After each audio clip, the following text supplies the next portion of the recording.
Well, hello. The Sports Bass live, 97.3 ESPN, the 97.3 ESPN free mobile app, streaming live video on YouTube and X at 973 ESPN at Mike Gill Show. What is up, everybody? I'm your host, Mike Gill. Josh Henning producing today's show. You out there. Well, Wild Card Week is here. Yesterday we bemoaned the fact that the Eagles could have got the 2 seed. They missed out on that opportunity. So now it is time to look at what else is happening. We got so much to dive into today, including the Eagles last night, their game, the Sixers game last night. We want to get into that a little bit later on in the show. Phillies win totals. We'll look at that later on as well. But we're going to start off with this Eagles-Niner game. We have to, right? A lot of ways for you to get involved. Let's get it. Let's hear from you all day today. Hit us up. Text board's open, 609-403-0973. If you're watching on YouTube or Twitter, you can always comment, and we'll read those off throughout the show. Busy show today. John McMullen, 3 o'clock. Adam Caplan, football at 4. Sal Paolantonio is here today. A Sal Pal Tuesday. He's going to look back at the 2025 season, the decision to bench and rest all the players. So a Sal Pal Tuesday at 5, and then Casey Joyner, one thought every game on the final week of the NFL season and what it means for these playoffs moving forward. So everybody's still, it's amazing. It's Tuesday. This game happened Sunday. I'm not shocked by it. I'm not surprised. But the game happened on Sunday. Yesterday, you had a chance to really let it all out. And there are people today still saying, I can't believe they had a chance at the 2 seed and they didn't go for it. And then you have the other side of the coin that says, I get it. So here we are on Tuesday, starting a big show today. Do I feel differently about it? Not necessarily. Was I okay with the fact that they sat their guys? Yeah, I understood it. Hindsight being 2020 and the Bears losing, I'm disappointed, but I went in knowing that was a possibility. In fact, I picked the Lions to flat out win the game. I thought the Lions would, and I kept saying, Dan Campbell's the kind of guy who he's going to have his players going full force. It's a rivalry division game, and I thought the Lions would win that game. That being said, Nick Sirianni said it the other day. It's not a guarantee that they would win the game, but I thought they would win the game.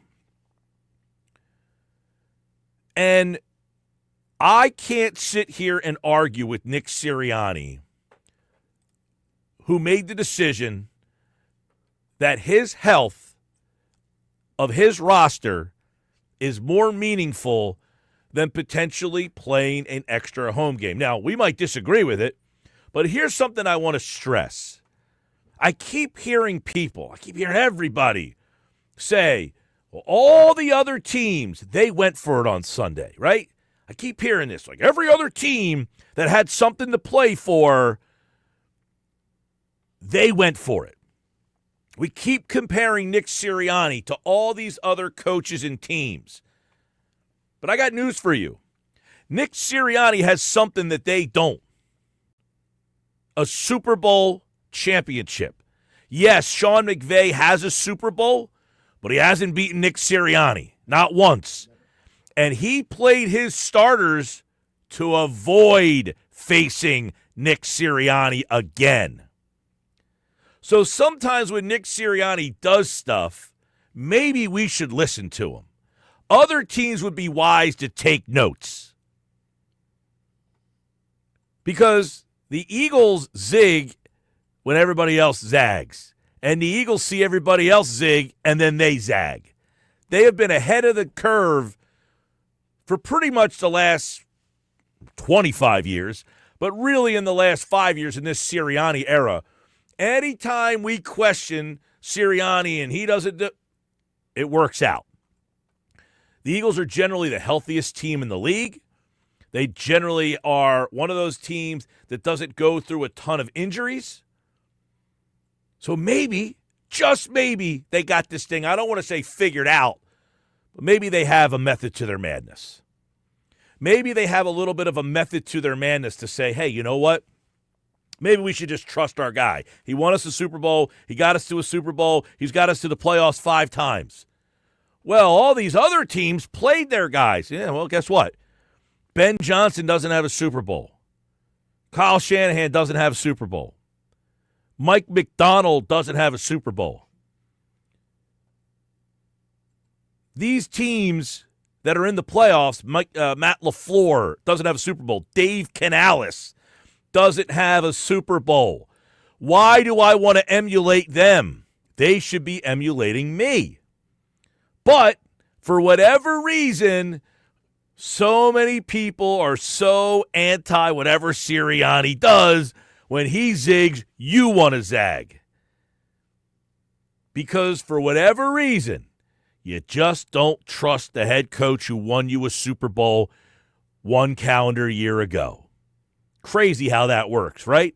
Now, this thing can unravel. The Niners could come in here, look fresh as a daisy. I'm your Huckleberry. Great role by Val Kilmer, by the way.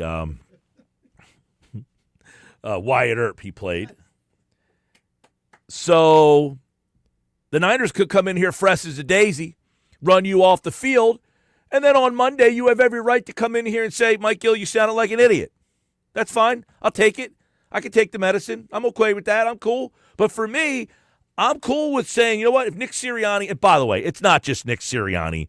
Nick Sirianni doesn't just go in, kick the door down to Howie Roseman's office and say, hey, man, this is what we're doing. We're going to sit everybody, whether you like it or not.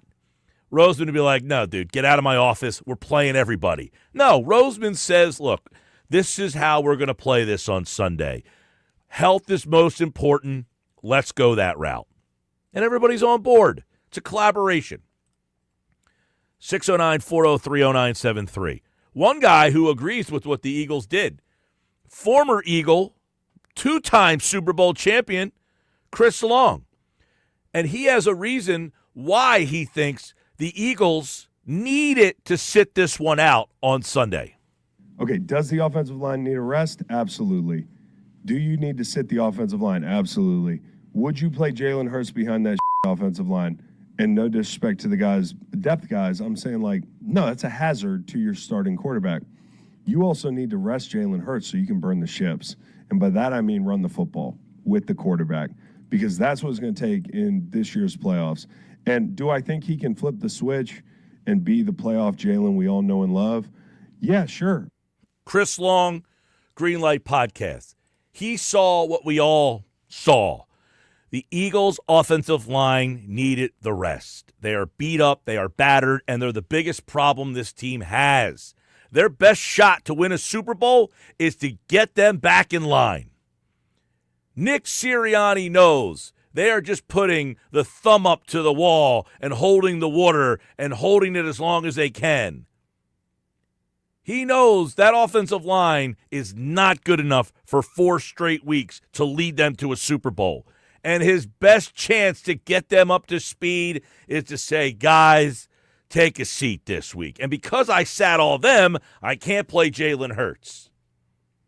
And I don't think did anybody really want to see Jalen Hurts play? That's the weird part about this. No one's like, how dare they didn't play Jalen Hurts? It was almost like you selfishly wanted to see Tanner McKee, but now you're complaining that they played Tanner McKee. You can't have it both ways in this situation. And it almost sounds like there are people who are like, I kind of wanted to see Tanner McKee, but now they lost the game. Why didn't they play the starters? Well, it's the whole, the internet. There's a lot of loud people on the internet, and it's the idea that there's that group of people who said, you only scored 13 points in Buffalo. The offense looked horrible. You got to get those guys out to get them reps. But the other side, as you said, Mike, is, well, Hurts stinks. Put Tanner in. Well, guess what? Tanner had the same problem that Jalen has had this year with the offense. The whole, you should have played the guys to get some rhythm. That thing is, come on, guys. You guys all watch sports. I still don't understand how do you fall into these traps. You think because for 1 week the offense looks good. Didn't we see this against Vegas? Didn't we see this against the Giants? Oh, they're starting to come around, and then they don't. I mean, you guys all watch sports, and everybody will say the words, it's a week-to-week league, but you don't actually believe the words. No, they never believe it. It's like, it's a week-to-week league. Well, they need to play because they need to get themselves some momentum. There's no momentum. If they would have gone out there and scored, the Niners scored 42 points against the Bears in Week 17. You would feel really good if you were a Niner fan when they went to Seattle on Saturday night. And you know what they did? They scored 3 points. So whatever momentum you thought they had in the game when they scored 42, and by the way, the week before that, they scored 48. So they scored almost 90 points. Over in 2 weeks. And then they scored 3 in the game that it mattered the most when they had the number 1 seed on the line. And don't forget, you mentioned about Howie Roseman's involvement in this. Listen, the Philadelphia Eagles have rested their starters in the final game of the season 3 times. All 3 times, they have reached the Super Bowl. So you don't think Howie is telling Nick, hey, Nick, even before you were here, we were resting the guys the final week of the season. And interestingly enough, that's our poll question today. At Mike Gill Show, at 973 ESPN. The Eagles will make it to 1 and done, divisional round, NFC Championship game, Super Bowl. How far will they make it? It's our 97.3 ESPN Sports Bash Twitter X question today. The Eagles will make it to 1 and done, divisional round, NFC Championship game, Super Bowl. We'll check back in that at the end of the hour here on the Sports Bash Live, 97.3 ESPN. All right, so a couple other things. Chris Long also really cemented the fact here that there are some alternate scenarios that sound great in all of our heads, but The alternate setup would have been playing the Packers, which would have been nice, especially because the Bears lost. You had a chance to be the 2 seed. But if you think about what the Eagles want, they need their offense to get going. Certainly, in a vacuum, you probably feel better about a matchup with the Packers, but San Francisco is not great defensively. You love your matchups outside. There's no pass rush. Fred Warner said he's a game away. You need your offense to get going if you want to make a run. The one thing there, pass rush, Niners, 18 sacks, worst in the league. Linebackers, none to speak of. Warner not ready. Multiple guys down. This team is banged up. He talked about coverage. They don't have any. This is the kind of game where you get healthy, you get yourself going. It could be the game that gets your offense some momentum. This could be the game, not a game against Washington last week. This could be the game that kind of gets you going and making you feel like, hey, I'm a little bit more confident and ready to go. But this is an interesting matchup here, as Chris Long talks about. And I remember one of my last shows, we were talking about all my last shows of 2025, all of the things about the teams. And I said the one team that bothers me the most between Seattle, the Rams, and the Niners is the Niners. And I said, because Christian McCaffrey, George Kittle, it's a tough matchup for the Eagles. They have some problems with receivers, running backs, catching the ball out of the backfield, and tight ends matchups. Cooper DeJean can only cover one of them. He can't cover them both. So don't underestimate the Niners' offense. I think the Niners can get into the 20s. When I think about the Eagles' defense, you don't believe that. Great. I just think you guys are underestimating schematically. Look at that Chicago game. A lot of window dressing, a lot of moving parts before the snap, pre-snap, during the snap. Those linebackers were spinning, dude. Shanahan's that kind of guy. Yeah. You just can't expect for it to be a 10-7 game. Yeah, I agree with that. I think the Niners' offense does impose some issues here. You got Christian McCaffrey. Now, Trent Williams, does he end up playing the game? That we don't know. We'll check in on the Outside View on Friday. Jeff is watching on the YouTube channel today. What's up, Jeff? He says, I feel if Trent Williams is out, Eagles win. If Trent Williams plays, it's a toss-up. I pray Patullo doesn't cost us the game. I'm with you there. Patullo's going to be a conversational piece. Trent Williams, if he doesn't play, definitely changes the dynamics here for a couple reasons. One, he's the best left tackle in football. Do they not run the ball as well? And do they not pass block as well? They had some problems the other night against Seattle in pass protection. Keep that in mind. If you're watching the show on YouTube today, you can comment live, hit the like button, hit subscribe if you're watching on YouTube. 609-403-0973. You know, one thing here is keep this in mind. Robert Saleh. Keep his name at the tip of your tongue, if you will.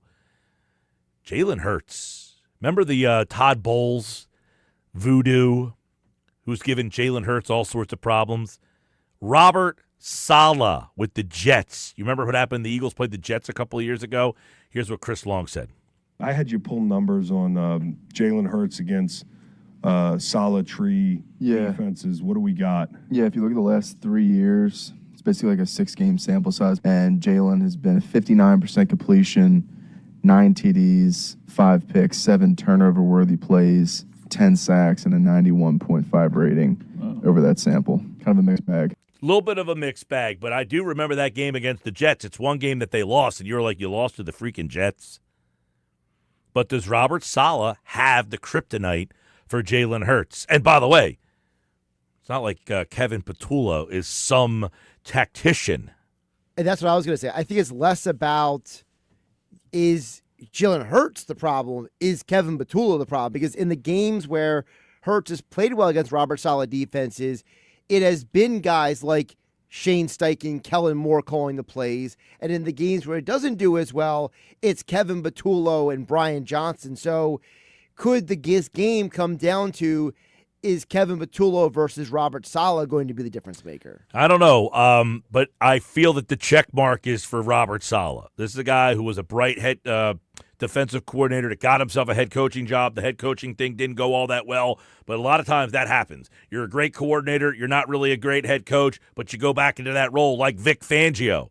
Fangio was a coordinator. Then he got a head coaching job. The head coaching thing didn't go so well. He goes back to being a coordinator. Some guys are just better suited. Robert Saleh is kind of that guy.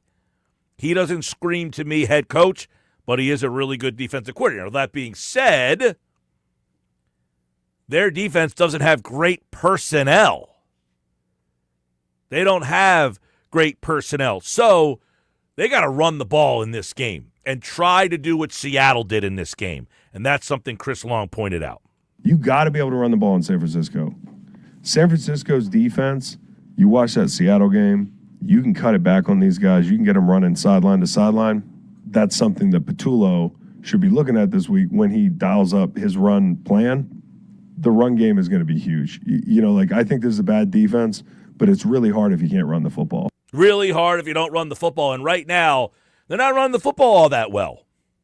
609-403-0973, 609-403-0973. A couple text messages we'll take before we move on today. I think the run game is really their only shot to make a run to the Super Bowl. They got to get that going. They got to get that compliment going. A couple text messages. Mike, that's a dangerously arrogant hot take. I guess you're talking about the fact that I'm listening to a Super Bowl winning coach instead of the guys who didn't win the Super Bowl. I don't know if that's all that arrogant. Hey, let me listen to the guy whose resume is lesser. Why would I do that? Why is that so arrogant? Could you be a little more specific in your your criticism of Mike Gill, please and thank you? Well, like I said, that's a dangerously arrogant hot take. I think he's talking about the fact that I said I'll listen to Sirianni. You think he's specifically talking about that point? I would imagine so. The text came in 12 minutes ago. Gotcha. I mean, hey, listen, I'm sorry you didn't leave your name, but guy. Anonymous individual. I will take the resume of a guy who won the Super Bowl over a bunch of guys who have not. I think that you should always consider that because, again, you didn't just mention guys who haven't won a championship. You mentioned guys who haven't even been to a Super Bowl. You're talking about guys who haven't even been in the playoffs. Steve Canales has never been to the playoffs before. One thing about Matt LaFleur, he's been to the NFC Championship game Whoever, I'm just saying. You can't even get to. But the point I'm making is Sirianni has a better resume than every one of these guys except for McVay, and when they have gone head-to-head, he's beaten them every single time. So why would I say, you know what, I want to do what Sean McVay does. He seems like a guy that I want to follow his lead when I have the guy who beats him every single time. Now, it might backfire and blow up in my face, but if I'm at least going to follow somebody, I'll say, you know what, I'll go with the guy who's been to the playoffs 5 straight years, won a Super Bowl, got to a Super Bowl, and the other guy who's won a Super Bowl in the field, he's beaten them, I think, 5 out of 5 times. Why would I listen to the other guy? Yeah, it's like saying, I'm going to go to the restaurant with a 5-star review, and if I happen to get a bad meal, it happens. The 1 in a million. That's, that's probably why you don't leave your name, I guess. I mean, I wouldn't leave my name either if I put that text out there. Hey, guess what? You could take the guy's advice who has won the Super Bowl and beaten the other guy every single time they played. Or not. Or you can take the other guys. Why would I take their advice if I got a guy who's won the Super Bowl? That doesn't make any sense. That's not hot take arrogant. That's smart. You must be the other guy. Hi, I'm Thea. Hi, Thea. Thanks for texting. She says, I can't believe the Eagles fans are still bemoaning what happened. We need to move on and root for our team. Unbelievable that fans can't let stuff go. Well, Thea, I know you are a longtime listener and texter to the show. This is just what Eagle fans do. They look for every single negative thing they can find until the next negative thing comes up, and then they'll go to that one. It's not like, you know what, it happened, we still think our team's better, and bring it on. No. Yeah, it's like DJ Khaled and another one. Steve in Ocean City, Val Kilmer played Doc Holliday. Yes, what'd I say, Wyatt Earp? Yeah, he said Wyatt Earp. Yeah, it was Tombstone. Tombstone, yeah. Movie. A great movie. About Wyatt Earp. Yes, it was. The movie's about Wyatt Earp, yes. Yes. Paul from Millville. Mike, I know the Sixers lost last night, but watching Embiid play at a high level is starting to pull me back in. I remember texting when the Sixers lost by 40 and saying that I was out on them then. There's something about watching Embiid playing at an all-star level.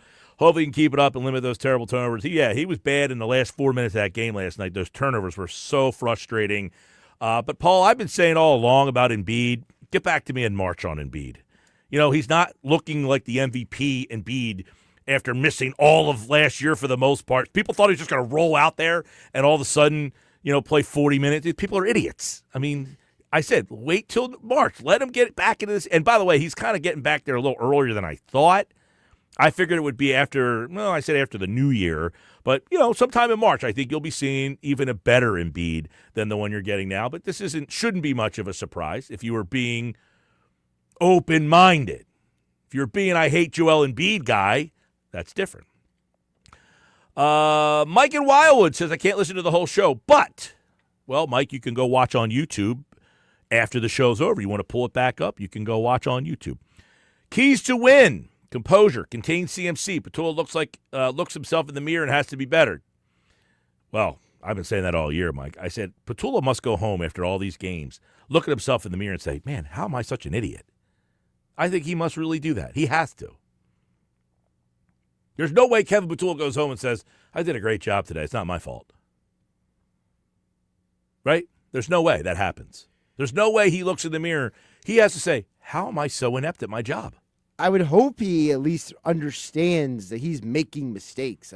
If he's not, then we got a larger problem than Kevin Patullo calling the plays. Bill in Upper Township. I agree that resting the players was important. However, people are worried that the Eagles are 0-3 under Sirianni in the playoffs, and that extra home game will probably be important. Yeah, I mean, that's a fair number to look at. I'm not suggesting that going on the road is a better path, but I do feel that Sirianni, and maybe arrogantly, we look back at this and say it was arrogant to think this. I think Sirianni feels that his team is better than Chicago on any field they play on. No, I understand that Chicago came here and won. But I think he looks at that and says, look, they beat us here, hat tip to them, we're better than they are. Listen, when the Eagles don't turn the ball over, they win the games this year. And they won the games last year. And in that little run against Dallas and Chicago, they had a little run where they were turning the ball over. And I think the Chargers. In the Charger game.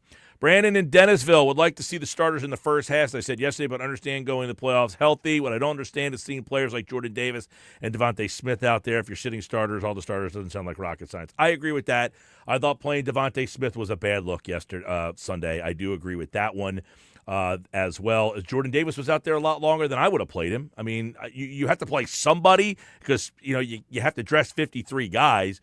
But I did think the Devontae Smith thing was kind of disingenuous to play him. I didn't mind it because of the explanation after the game. Devontae Smith said him and Sirianni talked about it, and he appreciated the fact that Sirianni was willing to let him get 1,000 receiving yards. Yeah, I just feel like if that was A.J. Brown, A.J. would have got ripped for being selfish and wanting numbers. Don't you can't even disagree with that. There's no way I you don't can disagree. Look. If A.J. Brown said, I want to get 1,000 yards, can I play? People would have said, see, he only cares about numbers. Because it's Devontae Smith, we don't seem to care. That's not fair. Right. Well, he doesn't care about the numbers. Like he obviously AJ did. He obviously did care because he said, can I play and get my 1,000 yards? Can't have it both ways. It was a bad look. I don't think it was that bad of a look because at the end of the day, I don't think it hurt them for winning or losing. It didn't, but the point of being a bad look is I want to get my 1,000 yards. Can I play? If he had 1,000 yards, would he have asked to play? No. He only asked to play so he can get a personal stat. And that's why and the fact that they let him do it, it's a bad precedent to be like, why didn't I let Saquon go for the record last year then? Because he needed rest. Devontae didn't? I mean, come on, you sound like an idiot right now. You're trying to defend something that's indefensible. It's a bad look that they played him. I'm just trying to say I understand both sides. All right, coming up, Sixers with an awful all-timer loss last night. But should we overlook it? We got that text message about Embiid. I want to get into that as well. More Sports Bash on the way. Don't forget, like, share, subscribe on the YouTube channel. 973 ESPN at Mike Gill Show. Your home for Eagles, Niners this Sunday. 97.3 ESPN.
2:33 Sports Bass Live, 97.3 ESPN. Don't forget, if the Eagles win this weekend, you win a free order of spicy tandoori chicken wings for dining customers at the Nizam's Indian Restaurant in Egg Harbor Township. They also have a great lunch buffet Friday, Saturday, and Sunday. You can bring out the whole gang before the Eagles game Sunday. Go there, little lunch buffet, watch the game wherever you're going to watch it.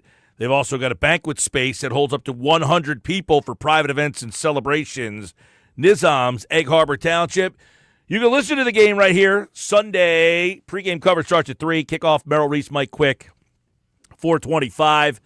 97.3 ESPN, the 97.3 ESPN free mobile app, and the show live streaming on the 97.3 ESPN YouTube channel and at Mike Gill Show on the Twitter X platform. Be a part of the show on the text board. A lot of text messages we'll get to in just a second. I want to go back to the text about Joel Embiid that Paul from Millville said. He said, I know the Sixers lost, so that loss last night's epically awful. It's the kind of loss that makes you say, I'm just not going to believe in you. That being said, Jim Lynam on the Sixers postgame always brings this up. Now, they didn't have postgame last night. By the way, I did find the game on TV last night. It was on a station called NBC Sports 2. I have no idea what that was. I almost feel they just made it up for the night because after the Sixers game was over, it said off air. So I have YouTube TV, and I know YouTube TV struck a deal with NBC Sports Network that whatever airs on Peacock generally will air on NBC Sports Network, except for NFL games, which I found out. If it's an NFL game's on Peacock, it will not air on NBC Sports Network. But a lot of times, like last night on NBC Sports Network was the Knicks-Pistons game. But then this random NBC Sports 2 popped up and had the Sixers game on it. So I watched it. I wasn't getting Peacock just to watch the Sixers game last night, especially with Denver playing with 9 guys out. So that's the kind of game last night that you're like, you just lost to Denver, who stinks. But Coach Lynam always says the scariest game is always the first home game after a long road trip. That one where you come back and now you're the home team after being on the road. That's always the worst game. So I'm going to take it with a grain of salt that game last night, Embiid admitted it after the game, and a lot of the guys kind of said they overlooked Denver, who was out. All 5 starters and 9 guys in all did not play for them last night. All 5 starters! And they came here and beat you. That being said, Paul in Millville's text that watching Embiid play at a high level is starting to pull him back in. You're not even seeing Embiid play at his highest level yet. This is Embiid, I think, at about 75%. I think Embiid has a whole nother step that he still needs to take before he's back and Joel Embiid. I don't know if he's going to be MVP level Joel Embiid because a lot of that is because of his defense. And I don't know that his defense is going to be where it needs to be or where you remember it. But offensively, Joel Embiid he's still a badass. And did you watch this game last night? They had 3 guys on Embiid. I mean, 3 guys. They're defending him as if he's Joel Embiid MVP in his prime. There's a lot of open looks for guys last night because of Joel. This team is, listen, we've all got sucked into this team so many times. They've had a ton of talent. This team is deep, and they're pretty good. Maxey, and it's not because Joel and Paul George. That's the difference. Maxey is tremendous. This VJ Edgecombe, you better count your lucky stars that you had as lousy as a season you had last year, and that's the guy you ended up with. You know how lucky they are that they ended up with that kid? He is unbelievable. He is better than I could have ever imagined or give him credit for. Robbie Hummel, who was doing the game last night for NBC Sport, he couldn't come up with enough ways to praise this kid. And look, he's not shooting the ball all that well last night. He's not shooting the ball great. But when the moment arrives and they need it, the biggest shots of the night, they go to a kid who's just turned 20 years old, and he has no problem stepping right into the shot right between the eyes. That kid is different. He's the kind of guy that when the Sixers went through the process, you hope you landed that guy. They never landed that guy. Now they have him. Really quick, because I didn't get to see the game visually until later when I saw the replay. What was your take on the way they had the guy set up? Hummel's next to the Sixers bench. Yeah, this is Austin something Rivers that Peacock next to does. The Nuggets It's Nuggets called bench. On the Bench. They do it on Monday nights. It's called Monday on the Bench. Because this is the first time I've ever seen this. I've only seen it the first time last night, but I've heard that they were doing this. I just didn't know what the configuration was. So Austin Rivers is literally sitting in the crowd next to that guy that sits right there on the court. He looks like Richard Lewis. Yeah. He sits in that seat right next to the He's always opposing sitting there. bench all the time. I guess he's like a lawyer. White hair, glasses. Austin Rivers is sitting right there next to him, and then Hummel is sitting on the bench on the Sixers side. I think he's sitting next to like Bob Myers. He was sitting next to Bob Myers, well, adjacent to Bob Myers. But Yeah. every time they showed you Hummel, there's Bob Myers, giving you play-by-play looks at what he's watching. You can't really tell that they're not sitting next to each other. The broadcast is pretty good. I mean, they sounded fine. It was an interesting optic, shall I call it? Well, I want to get back into the game and Edgecombe here because that dude is everything you hope you're getting. Last night, 17 points, 8 rebounds, 9 assists. He had 2 steals. He had 2 blocks. Hummel couldn't finish his sentence before he would do something else good. And he's like, dude, this guy just does everything. 42 minutes last night, hits the big 3, hits another big 3. Maxey, obviously, he's in the MVP conversation. And the one thing I will say about Maxey, this team is now Maxey and Edgecombe. Embiid and George are the other guys. But the good thing about Embiid and George is they're the other guys, but they can be the guys whenever they kind of pull it out of the hat. Embiid last night, 40 minutes, 32 points, 10 rebounds. The problem is he had the Embiid 6 turnovers. But he was a +8 in the game. Everybody else that played last night for the Sixers was a minus. The only guy was Joel Embiid, +8. So, I'm not telling you what to do. I'm just saying to the text message, Paul in Millville, it is a joy to see Maxey and Edgecombe, and that this backcourt is the new direction of this team. You're not being led by Ben Simmons and Joel Embiid. Embiid is like,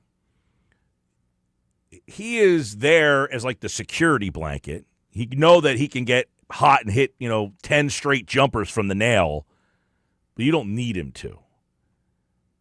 Like before, if he didn't score 30, you just didn't have a shot. Now,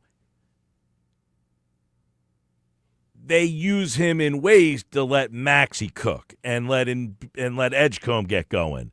And then Embiid kind of like, okay, we're struggling a little bit. We'll do a little 2-man, get me the little pick and roll, and I'll hit that little foul line jumper if you kind of need me to. If they can keep evolving that, I'm not telling you what to do. But if they can keep doing that, the East is pretty wide open. 609-403-0973. Embiid looks good this year. How long before he trips over a garden hose and wrecks a tendon? Every time he hits the court, last night there was a play where, I can't remember who it was, but him and then he falls over VJ Edgecombe. Well, there was the one block shot, remember, he fell over too. That was chasing awkward. from behind, and he blocked. He got called for goaltending. That was the late one there. Ray in EHC says, I really wanted to put something up on the text board last night before you guys to read first thing today about Joel. How does he look like a superstar for 3 games, then come back to play last night like 9 turnovers? Yeah, that's the fair question, Ray. He's always been like that. He had 6 turnovers last night. 4 of them, though, came in crunch time. And that is because they triple him, and he's trying to dribble his way through 3 guys. And I think a lot of this is just, there's those moments where Joel feels like I have to do. He doesn't have to be that guy anymore. This is like the lack of like understanding that, hey, there's moments where he like goes back to like I have to do everything, and you don't have to. So how can you help him not do that? Like, is that a conversation the coach needs to have? Is that a I don't know. conversation You're 10 years in.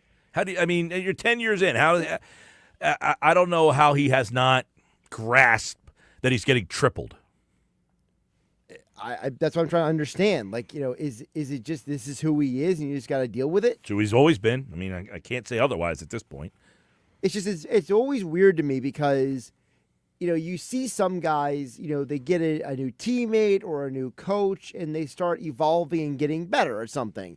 Whereas other guys that can beat, it's like he's been through how many coaches? What, 1, 2? This is his third different head coach now, right? Yeah, well, Brett, Doc, and yeah. Yeah. So it's like, I would assume all the coaches have said to Joel, you got to pass that ball, and Joel probably just yeses them death. Yeah, I mean, listen, it's a players' league. These guys, he had 6 turnovers. 4 of them came in the last 4 minutes of the game last night. I thought Nurse, he played Bona and Embiid together for too long. That whole situation, they're zoning you up, and Bona's out there. You had.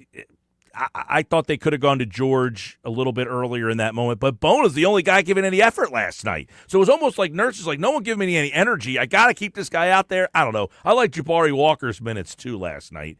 It's going to be interesting when Oubre and Watford get back. Allen Violent and B was dreadful last night. We watched a different game. He was dreadful for the last 4 minutes, but they were in that game only because Embiid. He had dreadful moments, but he didn't have a dreadful game. Is that fair? Yeah, that's what I said. Like he was dreadful for the last 4 minutes of the game. He was the only guy, Al, that was a plus. Paul George, -18. Barlow, -7. Maxey, -1. Edgecombe, -6. Embiid, +8. Again, when Embiid was on the floor, they win. It's the same old Embiid story. When you take him off the floor, the game falls apart. And by the way, they had multiple chances to win the game. It wasn't like they were getting blown out. No, but that's a game. You got to blow that team out. You're a 15-point favorite. I agree. That's what McGinnis said on the radio last. And he said multiple times in the second half, he's like, every time they get a lead, here come the Nuggets. Just they were making, away. By the way, and Nurse said it after the game, it was a field goal percentage game. They shot 50% from 3 last night. I mean, they were just on a heater. They shot 50% from 3. You shot 38, and the game went to overtime. But they just couldn't miss. By the way, just to put the point, Embiid was a +8. His backup was a -6. So, Al, you need to rewatch that game. I mean, the lawyer that sits on the floor at the Sixers game is Tom Klein. He also sits behind home plate at the Phillies game. Oh, all right, thanks, JW. Fact. Thank you. I don't notice him at the Phillies game. Do you? I don't remember him seeing the Phillies game, but I would assume that a guy who can afford a Sixers floor ticket could probably easily assume a Phillies. This guy Tom Klein, by the way, has a Wikipedia page someone just sent us. Does he really? Somebody just sent it to us. Wow. Unless this is a virus. Should I not click it? Let me look at it real quick. 609-403-0973. A lot of text message on the Saquon stuff. All right, when we come back, we'll get into today's poll question. We'll update the poll question. Yeah, I would not click that. Yeah, all right. Poll question, you can vote at Mike Gill Show. Let's see what we got right now. The Eagles will make it to fill in the blank. One and done, divisional round, NFC Championship, Super Bowl. We'll update the poll question coming up on the other side here in the Sports Bash Live on 97.3 ESPN. Johnny Mack at 3. I'm Mike Gill. This is the Sports Bash.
All right, let's check in on today's Twitter poll.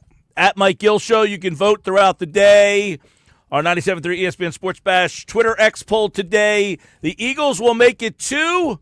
Your options are 1 and done, divisional round, NFC Championship game, Super Bowl. Which way are the people voting today? Well, 36% is in the lead.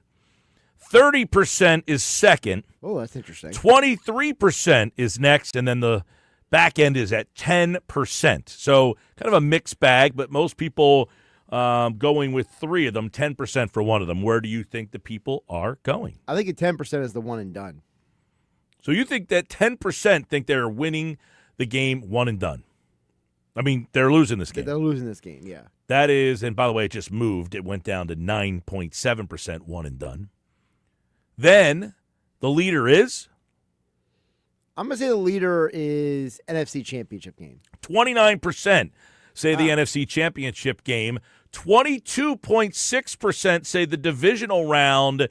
And 38% say they're going to the Super Bowl. There's more optimistic people than I thought. Yeah, I mean, 38% to the Super Bowl. I do think that was a little bit interesting. I was a little surprised by that. We'll update the Twitter poll question all throughout the show, each hour, at Mike Gill Show.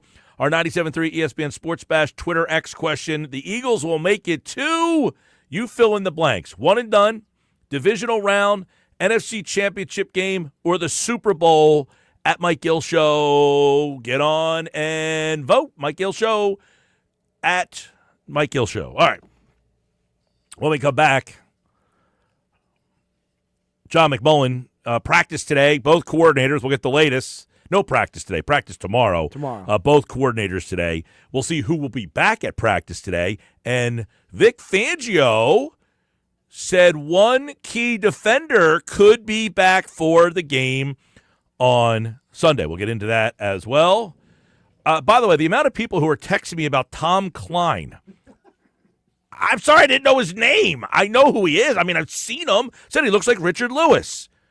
Joe from Summers Point says, how did you miss Tom Klein? He's got that big flowing hair, those glasses, and oh, by the way, he's a member of Klein Inspector Law Group. I don't know who that law group is. I'm sorry. But I do know what he looks like.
I think you got it right because it was about the process, not the results. It's also this is what they've done organizationally. This isn't just a Nick Sirianni decision. This is what the Eagles have done for many years, indifferent of who the regime is. Last year, they had history on the line. I wanted them to play their guys to allow Saquon to break the record. Me too. They didn't, and it ends up paying off for them. So I'm going to trust the head coach making the right decision.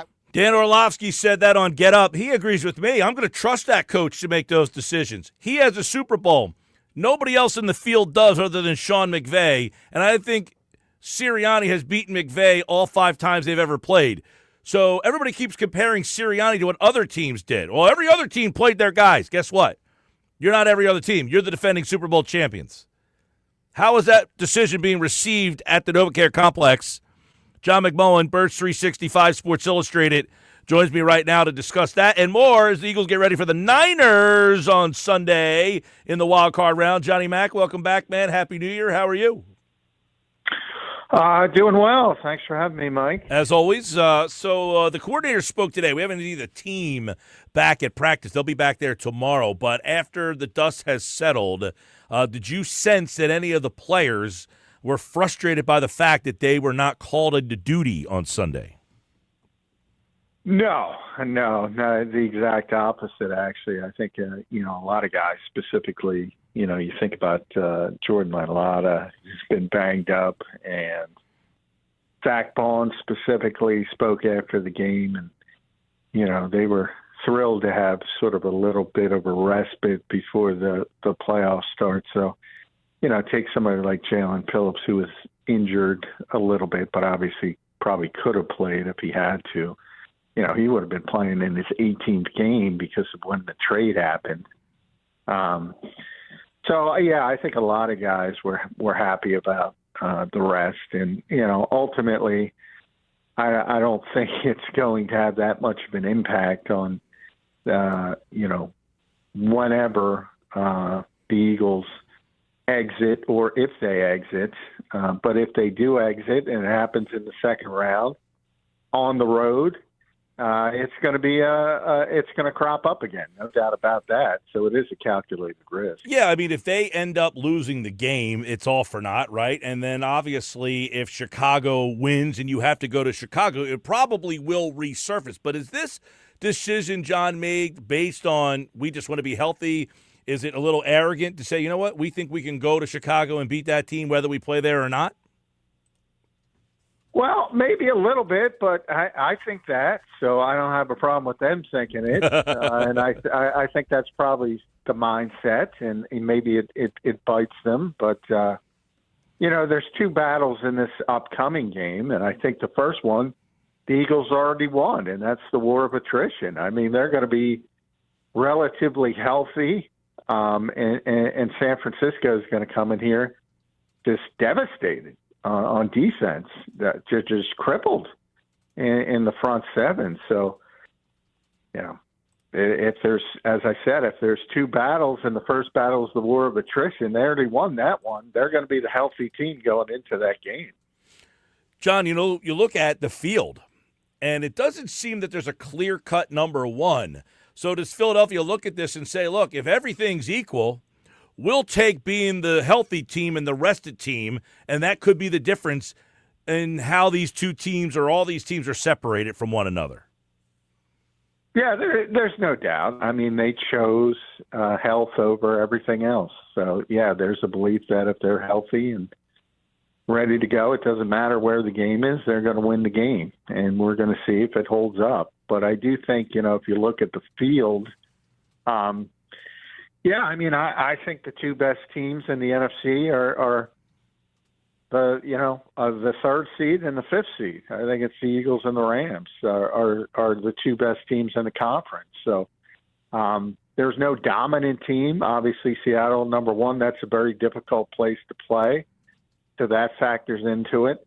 But they might not even get to the NFC Championship game, similar to last year. We all thought, Detroit was a juggernaut last year, and they got upset. So you got a ways before you even have to go to Seattle. Well, and the big thing, too, is, you got all these teams in the West. A lot of them are used to going to Seattle. If you get a Rams matchup, now, obviously, you don't want San Francisco to go out there. And the Rams, I don't know. How could the Rams match up with Seattle? Is that a possibility? That's a tough one, right?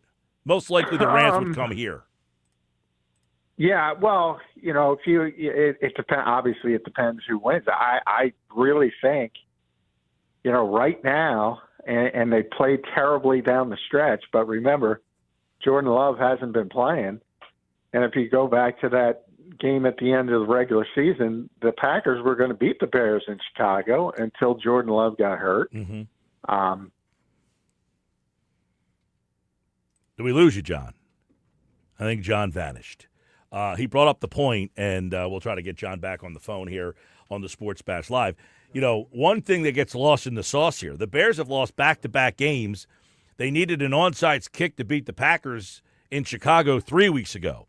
So it's quite plausible that they either, A, the Bears, lose to the Packers, or B, are out of gas, and even if they find a way to get by Green Bay, that team is pretty much beaten up and out of gas. I think that's what John was kind of getting to, and it's something that I posted on Twitter the other day, is the Bears have lost back-to-back games, and they haven't looked all that good in doing so. You wonder if this Bears team is just kind of like, you know what?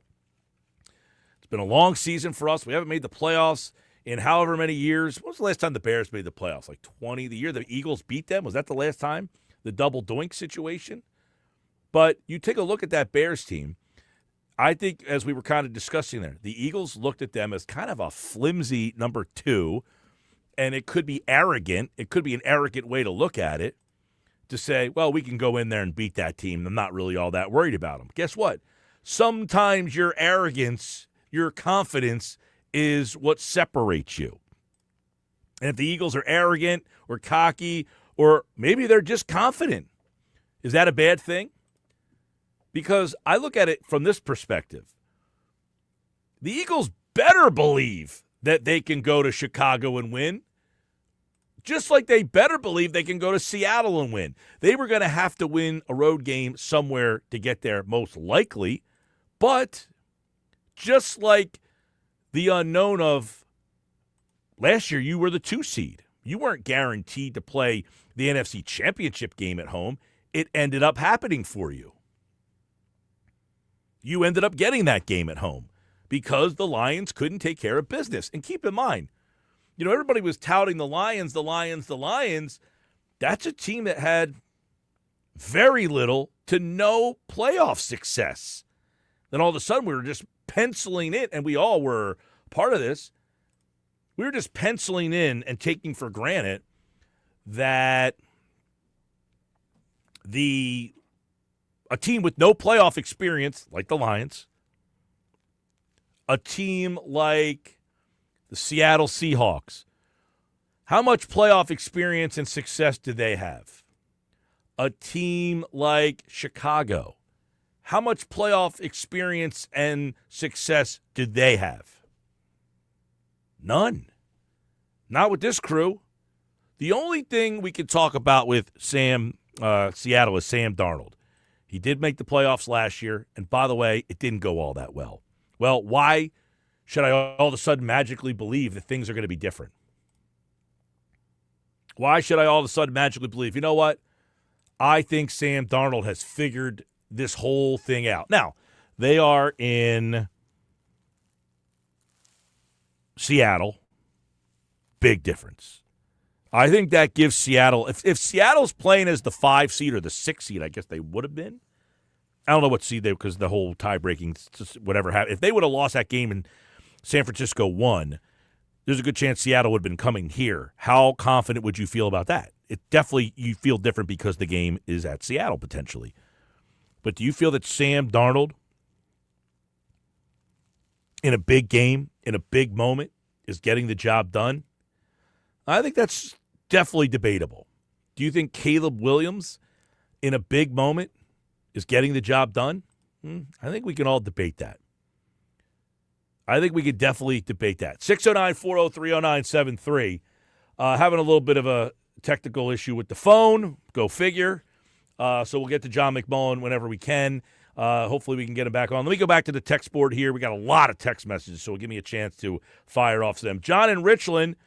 The Eagles had a chance to have their cake and eat it too. They could have rested starters. They still should have won the game. They changed some of their play calling, just run the ball. I agree, John. I tweeted this out before. I'm actually more angry at Patullo's game plan than I am that they sat their guys. Like, I have somewhat annoyed that they sat guys. Like, I'm somewhat annoyed by it. Like, it was right there. You can't help but be annoyed, but I understand it. So I've moved past that. I'm more Kevin Patullo asked Tanner McKee to throw 40 passes in a game that they led pretty much throughout and were only down one score. That's what bothers me more than sitting guys. It's malpractice. If Kevin Patullo was trying to prove that, hey, Jalen Hurts is holding me back, he failed. If Kevin Patullo is like, hey, the quarterback is the problem, it's not me, well, he failed at that. 609-403-0973. 609-403-0973. Let me get a couple more. Where was that text I had up earlier? I have so many texts. I'm trying to go back to where I was. Let's see here. A lot of people text me about the guy from the Sixer game. I can't believe how many people text me about that. You can't have it both ways. Starters should have played a quarter or two or just get the lead and then sit everybody. Andrew and Summers Point. I can't agree with that. Because here's the problem. People act like the starters were just going to roll out there and roll Washington. The starters just played Washington 2 weeks ago, and they were losing 10-7 at halftime. We're acting like the Eagles starters are going to come in there with this team, get out to a 21-0 lead, and then get out of the game. They just played at Washington 2 weeks ago, and they were losing at halftime. So were you going to play your starters? It was 10-7 at half. What are you going to do, keep them out there? 609-403-0973. BC and Bowers Beach. I feel San Francisco would be their toughest opponent. Eagles can run the ball on these guys. Would it hurt to run Bigsby 5 to 6 times? I feel the Eagles reach the NFC Championship game and lose to Seattle. I hope I'm wrong. Go Birds. I think Seattle's a tough matchup. Styles make fights. The fact that McCaffrey and Kittle, I've said that a lot. I don't love that matchup, but their defense, I think, is compromised, no question. Would it hurt to run Bigsby 5 to 6 times? I've been saying that for weeks. Once you kind of saw that Saquon and this line just don't have it this year, I pull the pedal off the Saquon gas a little bit, and I see if Bigsby gives me a little bit of a spark. That's all. Not because, hey, I think Saquon stinks. Just, hey, let me just show a little something different. Maybe this guy gives us a little bit of a spark. He's a little different style. He runs a little harder. He runs a little bit more violently. That's all. That's why I run Bigsby, and I'm not saying 10 times, 15 times, 5 to 7. That's all I'm asking. 609-403-0973. Mike, Niners have a big hole in the middle of their D. The Eagles should exploit San Francisco's linebackers and attack the middle of the field, come out running the ball, set up the play action, take your shots. This could be a Goddard game. Everything you just said, I agree with. I think that the linebackers of San Francisco are severely compromised. I will say this. Who did they play? It was the Bears, right? That were down to like their 5th and 6th linebackers? Yes. And they didn't have a lot of success in that game either. No, and they kept running the same play again and again, even though it wouldn't work. Just like, every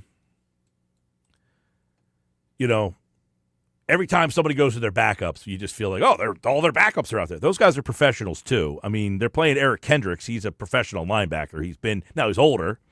Mike, do you think Seattle has a better defense than Philly? Good question from Lou. I think Seattle has fewer household names than Philadelphia does, but I think the talent is comparable because they're both built very similarly, which is they're strong on the defensive line. They have linebackers that are playing very well. I would say the Eagles have a much better corners than they do. I think the Eagles have a better edge rush, and maybe that the Seattle, their strength is more the defensive tackle. Yeah, their defense is right. It's like a solid group. They don't have the guy that you're like, okay, let's circle number 56 because they got this great pass rusher. They don't really have that marquee kind of – no, neither do the Eagles. They don't have a marquee pass rusher. There's not that guy that gets 20 sacks. But they do have – they have some really great defensive tackles. You know, they got what's his name for the Cowboys? DeMarcus Lawrence up there. They got the guy who used to play for the Jets back in the day, Williams.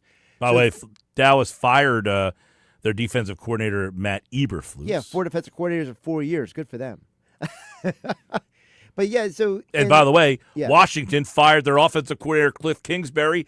Well, they didn't fire they him. parted ways. Apparently, so according to the reports, Schefter and NFL Network reported that Kingsbury and Dan Quinn met this morning, and they've agreed for basically to amicably divorce, I guess you would say. So, and they fired the defensive coordinator as well. Which is not too surprising because Dan Quinn is a former DC himself, so I'm sure he wasn't too happy with the job that Joe Witt was doing. To your previous question about the Bears, but he took the play calling over from Witt at some point. Yeah, he took it over at part this year. Yeah. So you kind of saw the writing on the wall. The last time the Chicago Bears were the postseason was the 2020 season, and they lost to the New Orleans Saints, which is also the last postseason game that Sean McVay and Drew Brees won together. And then the year before, they played the Eagles. It was the double doink. 2 years before. Oh, was that 2018? Yeah. So they had a 2-year gap in years. By the way, Seattle is 47 sacks. That is 1, 2, 3, 4, 5, 6, 7, 8th best in the league. Philadelphia has 42 sacks. So the Seattle, to go back to that question, they have a couple more sacks than Philly. Yards per game, they give up 193. Philly gives up 189. So Philly's defense a little bit better there. Yards per attempt, Seattle gives up 6. Philly gives up 6.4, so comparable. Philly's only given up 14 touchdown passes. Seattle's given up 20. Here's an interesting stat for you, Mike, because sometimes sacks are not a good measure of the pass rush. The Seahawks are actually 3rd in the NFL in quarterback pressures. They have 180. Philadelphia Eagles are outside the top 10. They are all the way down at 149. So Seattle is getting significantly more pressure on opposing quarterbacks than the Eagles are. Seattle gives up 92 yards rushing per game. Philly gives up 124. Now, Seattle has given up only 9 rushing touchdowns all season. Yes. So if you're looking at the defenses are comparable. Like, whose defense is better, Philly or? They're built very similar. I would just say that Seattle has lesser cornerbacks. Like, they don't have a Quinyon Mitchell. They don't have a Cooper DeJean up there. I'm never a fan, though, of these rankings. I don't put a lot of stock in the rankings. What do you mean the rankings? Like the yards per game. Hey, I'm 5th in the league in yards per game. I mean, I think it's an interesting measure in terms of, if you're a team that has shown an aptitude. Yeah, but to me, I throw those out the window because of your schedule. Did I play 17 teams that can't run the ball? Of 14 of the 17 that I play, are they not good running teams? Like, that all matters. Like, if I'm playing a bunch of teams on my schedule that just aren't very good rushing teams, I'm going to shut them down. So then my yardage per games are going to be less. Like, if I played San Francisco 5 times, I'm not going to have the 5th best rushing defense in the league. I would just say that Seattle did play San Francisco twice. They played the Rams twice. So that's 2 teams right there that have good run offenses. They played the Carolina Panthers, shut them down. That's a good run offense. So there's at least a handful of teams. Right, I'm just saying, over the 17 games that I play, I'm saying, like, if you're averaging all my rushing together, it really I'm not playing Philadelphia 17 times. No, but I would say that to me, it's less about the schedule, at least for me, than styles make fights. It's does your personnel match up with our personnel well? Yeah, but that's my point. Is I'm playing against a team that maybe their running attack doesn't match up well with what I do, and therefore we shut their running attack down. That factors into how many yards per game I give up. And if I play 10 different teams that don't really stylistically match up to me, then my rushing numbers are going to look really good. Like, they played Arizona, a team that's running the ball. Tampa Bay doesn't run the ball all that well. Washington, we know they're horrendous running the football. Minnesota doesn't run the ball all that well. Atlanta, very good. If I played Atlanta 10 times, my rushing is not going to be as good.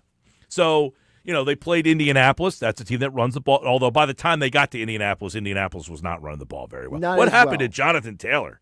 Listen, teams started figuring out how to bottle him up. And Well, the Shane quarterback Steichen- situation. Well, Shane Steichen deserves a little criticism because of the fact that it was like they kind of gave up on trying to make the Jonathan Taylor first offense work, and they just called Grandpa Phil to come in here and save the day. Seattle, by the way, just to look at the different teams. Seattle lost to San Francisco, lost to Tampa Bay, lost to the Rams. That was their 3 losses this year. By the way, the Tampa game was a shootout, too. That was a high-scoring 38-35. That was back in Week 5. That was when Tampa was actually pretty good. But my point is that Seattle has shown that you can score on them. You saw in the Rams game recently as well. So they're not an invincible defense. Well, I will say 3 points to San Fran last week, 10 to Carolina. That was a San Fran team that was very injured, though. No Trent Williams. They had 2 backup offensive linemen. Who was the other receiver didn't play? Ricky Pearsall didn't play. So I don't know if that was the best gauge. 10 to Carolina, 16 to Indianapolis, The Carolina 9 to Atlanta, Carolina 0 game's against Minnesota. That's, Carolina's impressive because they did it on the road. That was not at home. They had to go on the road. They had to go on the road to cross Carolina. country. Yep. Indianapolis 16, Atlanta 9, Minnesota 0. They did give up 24 against Tennessee. The Minnesota one's not impressive because that was Max Bomer. Looking back at some of their games, early in the season, they gave up 17 to San Fran, 17 to Pittsburgh, 13 to New Orleans, 20 to Arizona, 12 to Jackson. They beat Jacksonville, Houston in back-to-back weeks. Now, I think Jacksonville and Houston back in October, a lot different wins back then. But do you look back and say, hey, look, they beat Jacksonville, Houston. They beat Pittsburgh. That's 3 playoff teams. They beat the Rams and San Francisco and Carolina. They have wins against 6 playoff teams. This is Seattle we're talking about. Right. Now, you go to San Francisco, a little different. San Francisco this year has wins against Seattle, the Rams, Carolina, Chicago. They have wins against 4 playoff teams. Right. They lost to Seattle, a playoff team, the Rams, a playoff team, Houston, a playoff team, Jacksonville, a playoff team, and Tampa, a non-playoff. So 4 of their 5 losses were against playoff teams. And I think it's important to note that in some of those losses, you saw like the Houston Texans, for example, and then the Seahawks. Those are defenses that even when the San Francisco was healthy showed that you can slow San Francisco's offense down. You can't fully always stop it, but you can slow them down. It's just on, as Chris Long was saying, if you slow them down, you still have to score. All right, by the way, apologize about McMullen. His appearance was brought to you by Boardwalk Honda. Shop their lineup of new, pre-owned, and certified pre-owned Hondas online, boardwalkhonda.com. We'll try to connect with him later in the week. Sal Paolantonio tonight at 5 o'clock. Adam Caplan, football at 4. Knicks Nuggets at 4:30 today on Sportsmanlike Moment of the Day. Has to do with a former Eagle coach. Keep it locked for that. When we come back, a little quick Phillies nugget for you. Want to get into. Keep your text messages coming on the Eagles-Niners. Any thoughts on the game you want me to kind of hit on? Matchup questions, all that kind of stuff. We'll keep the text board open throughout the show. We'll check back in on the poll question. 609-403-0973. Poll question at Mike Gill Show. Keep voting over there. And periodically throughout the show, we will update that for you here on the Sports Bash on 97.3 ESPN.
3 o'clock hour brought to you by Broadleaf's Plumbing, Heating, Air Conditioning, your trusted source for heating, plumbing, service, installation for generations. Call 609-390-3907 online, broadleafs.net. I'm Mike Gill. This is the Sports Bash live, 97.3 ESPN, the 97.3 ESPN free mobile app, live video streaming on the X platform, YouTube at Mike Gill Show.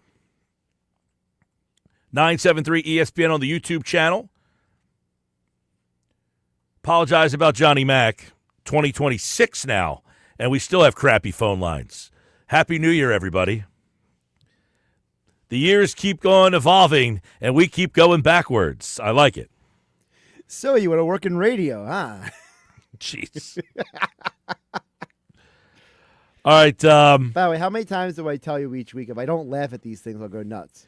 Yeah, this time I'm less annoyed. I'm just like, Eye roll. yeah, whatever. At this point, I'm just like, you don't care about it, then I don't care. If you want these crappy phone lines, you can keep them. Whatever. If you want this to be my existence, so be it. Coming up, the Phillies. unsportsmanlike moment of the day. It involves a former Eagles coach. Stick around for that. I want to get into some Philly stuff real quick. So the calendar is flipped to 2026. The Phillies still don't have a catcher.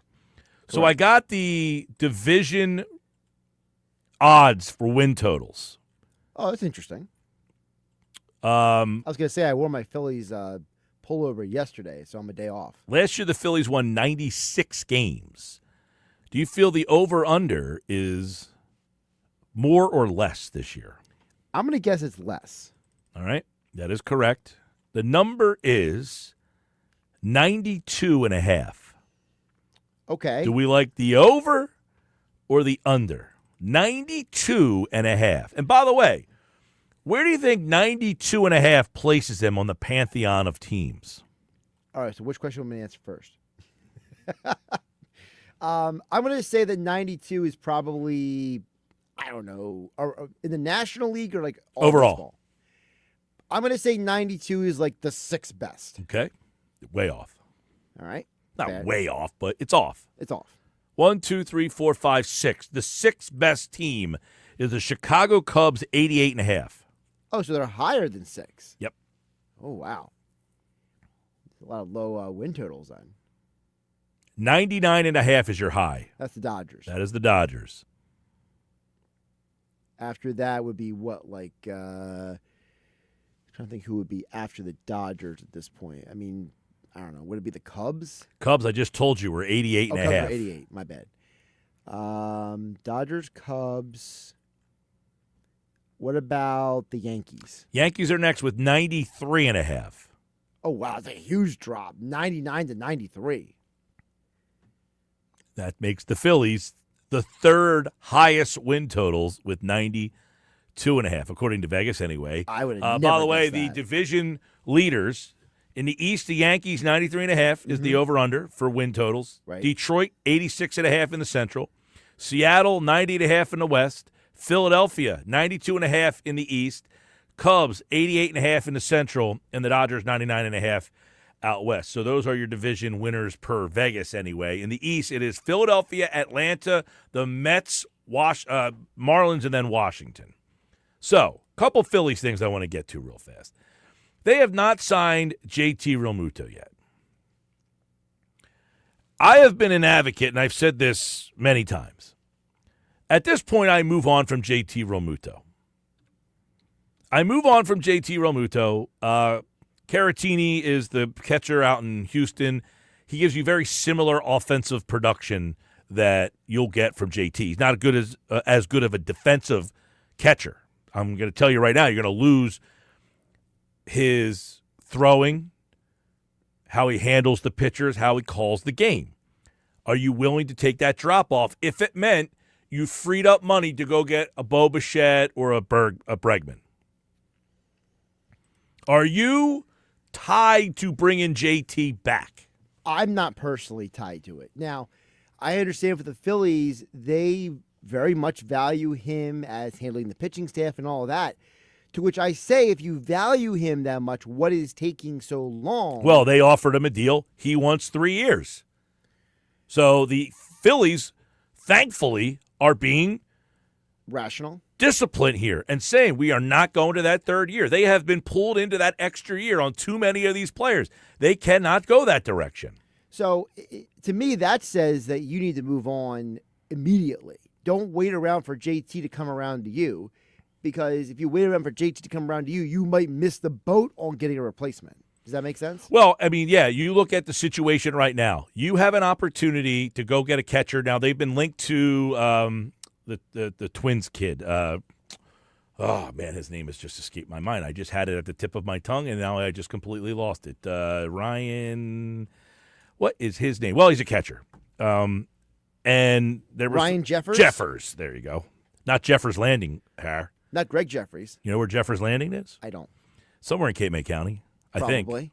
Like everything else. It might be on the tip of Atlantic into Cape May County, like out Summers Point, Mays Landing Road, out that way. Am I right on that? Could be like right on the border. It's in Egg Harbor Township. Yeah, like Summers Point, Mays Landing Road, like out that way. So it's in Egg Harbor Town, makes it Atlantic County, but it's like right on the border there, right? I'm pulling up a map right now. I don't even know what Jeffers Landing is. I don't know why it's even in my lexicon. I just happened to pass a sign or something for it, like, recently. Apparently, it's along that Mays Landing Road. That's what I said, booby traps. So it's where EHT and Summers Point like connect. Gotcha. Yeah, it's right there on that border, on that Summers Point, Mays Landing Road. All right, so Ryan Jeffers is Not Jeffers Landing. Is the catcher from Minnesota. He would be, by the way, there were some reports that the Phillies have some interest in making a trade for a player like that. I mentioned Victor Caratini, who is a free agent, so you could just go outside. Now, Ryan Jeffers is a guy who, 266, a little bit of pop, 9 homers, 47 RBI. He's no lesser of an offensive player at this stage than JT is, and it's a significant salary savings. By the way, Jeffers last year, 356 on base percentage, 397 slug. He's a fine offensive player. I have no problem. You bring in a player like Ryan Jeffers, have him catch for pennies on the dollar compared to what you have to pay JT. But you have to repurpose the money and go get Somebody else. A player of substance that's going to hit behind Harper in the lineup. And that goes to the conversation that you and Nuggets were having yesterday about, is Don Mattingly here because you're going to go try to get Bo Bichette? Yeah, I mean, I know that's an easy line, dots to connect. Don Mattingly, who, by the way, his son, Preston, is the GM of the team. Right. I don't know how much pull Preston Mattingly has. Maybe some. I don't know. I mean, Don... To say to John Middleton, hey, we got to open up the pocketbook a little bit more. I mean, now, it's obvious that the conversation can now be had. Hey, I know Bo pretty well. Let me see what he'd be willing to do. We don't even know that Bo Bichette's willing to play third base. Or what he's willing to play, right? Because that's the whole other conversation. What position does he play? Now, we know he has played multiple positions in his career, but is he a guy who's going to be willing to sign a contract that he would demand with the understanding of, hey, we need you to play a position that might not be your natural position? Yeah. I mean, he has said he would play second base. He has not mentioned anything about third base. Now, that doesn't mean he wouldn't play third base, but it was specifically outlined, reported that he would, in fact, consider moving to second base for teams. And that means, by the way, the teams that have been mentioned for him have all been teams with a lot of money. Obviously, your Yankees, Red Sox, Toronto's in the mix. I think Chicago. Here's the report right here. Let me bring up the teams. All right, so the latest report on Bo Bichette is that it's an increasingly unlikely that Bichette re-signs with the Blue Jays. On Saturday, John Heyman said the Phillies are among teams pursuing Bo Bichette. On the 17th of December, Mark Feinzan of MLB.com reported that Bichette is starting to tell teams he's willing to play second base. I don't see anything about third base, though. So a reference point I just went through is so he's never played third base in the majors, minors, or in college baseball. The last time he played second base was 2018 at Double-A. So he does have some experience at second base in the minor leagues, but he has none in the majors, and he's never played third at any level that I can find. Yeah, so, I mean, listen, and that doesn't deter me at all. If he said, I'll play third base, go for it. I mean, if he plays second base, I'm fine with that. well, too. I don't think they're going to move Bryson Stott, but Maybe if they they should. decided that they would move Bryson Stott and brought in Bo Bichette, I have no problem with that. In fact, I actually might prefer that you moved Bryson Stott, played Bichette, and kept Bohm, and then all of a sudden, Bohm is hitting probably 6th or 7th instead of 4th or 5th. I don't have a problem with that either. Then your lineup would be Turner, Schwarber, Harper, Bichette, Or Garcia. probably Garcia. No, Bichette comes here, he's hitting 4th. Okay. Then probably Garcia 5th, Bohm 6th, Marsh 7th, your catcher, whoever that might be, 8th, Crawford hits 9th. I mean, that's a way better lineup than last year. That's like 10 times better than last year.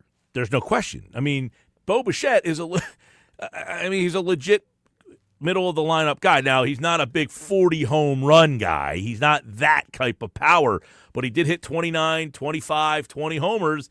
He's a guy that can but he puts the ball in play. 300 batting average, 358 on base, 571, 930 OPS. This is a guy that other teams are saying, that guy's next in the lineup. I can't throw. I got to throw a pitch to Harper here. So I look at it like you're almost at the point you got to move on from JT. It's the only way you can creatively add something to this lineup that makes the lineup different. And they definitely need different. You can't keep doing the same thing again and again expecting a different result. Yeah, by the way, 14 minutes ago, Ken Rosenthal said it's increasingly unlikely that Bichette will re-sign with the Blue Jays. Now, he says if the Blue Jays are out on Bichette, that leaves the Yankees, Cubs, Phillies, and Red Sox, who preferably look to add Bregman. So that would almost take the Red Sox out. Now it becomes between the Yankees, Cubs, and Phillies. Now the Yankees have, what's his name at second? They're trying to trade him. The guy from the Marlins. Drawing a blank. You're looking at me like, I never heard of such a man from the Marlins. The guy they traded for from Florida. The Phillies? The Yankees. Oh, the Yankees. Yeah, I know who the second baseman for the Phillies is. Dag Nabbit. Don't use that word ever again on this show. Jazz Chisholm. I've told you this before. Dag Nabbit is outlawed. Listen, you have two choices. Jazz Chisholm is the correct answer. Drop it like it's hot, or you get Phil Revere. Jazz Chisholm, yes. They're trying to move him. So The lefty, yeah. you have a situation where you're up against 3 potentially other teams. And they all have to move somebody to clear a spot for him. Right. So I think that moral of the story, there's a lot that still has to happen. Because you have some big-time free agents that are still out there. Tucker, I'm so out of baseball Bellinger, mood. right? Bellinger, Tucker, Bichette. You still have the 3 biggest free agents outside of Schwarber that are still on – Suarez hasn't signed yet. Framber Valdez hasn't. There's still something between now and, by the way, the first spring training game is 6 weeks from now. Hello? By the way, you know what happened on this day 30 years ago? 30 years ago. On this day 30 years ago. Is it baseball related? No. Well, this would be 1996. Yep. On this day 30 years ago. It has nothing to do with sports, everybody. Think about nothing to do it. with sports. Think about it. Let me know if you know what I'm talking about. On this day 30 years ago, if you lived on the East Coast 30 years ago on this day, you probably remember this happening. I'm Mike Gill. This is the Sports Bash Live, 97.3 ESPN. A lot of texts. Coming up, we're going to hit you with the unsportsmanlike moment of the day. It has to do with a former Eagles coach. Okay? That's next. This is the Sports Bash on 97.3 ESPN.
Mike Vrabel is unbelievable. What Ben Johnson did this year in Chicago is insane. What Liam Cohen has done in Jacksonville, phenomenal.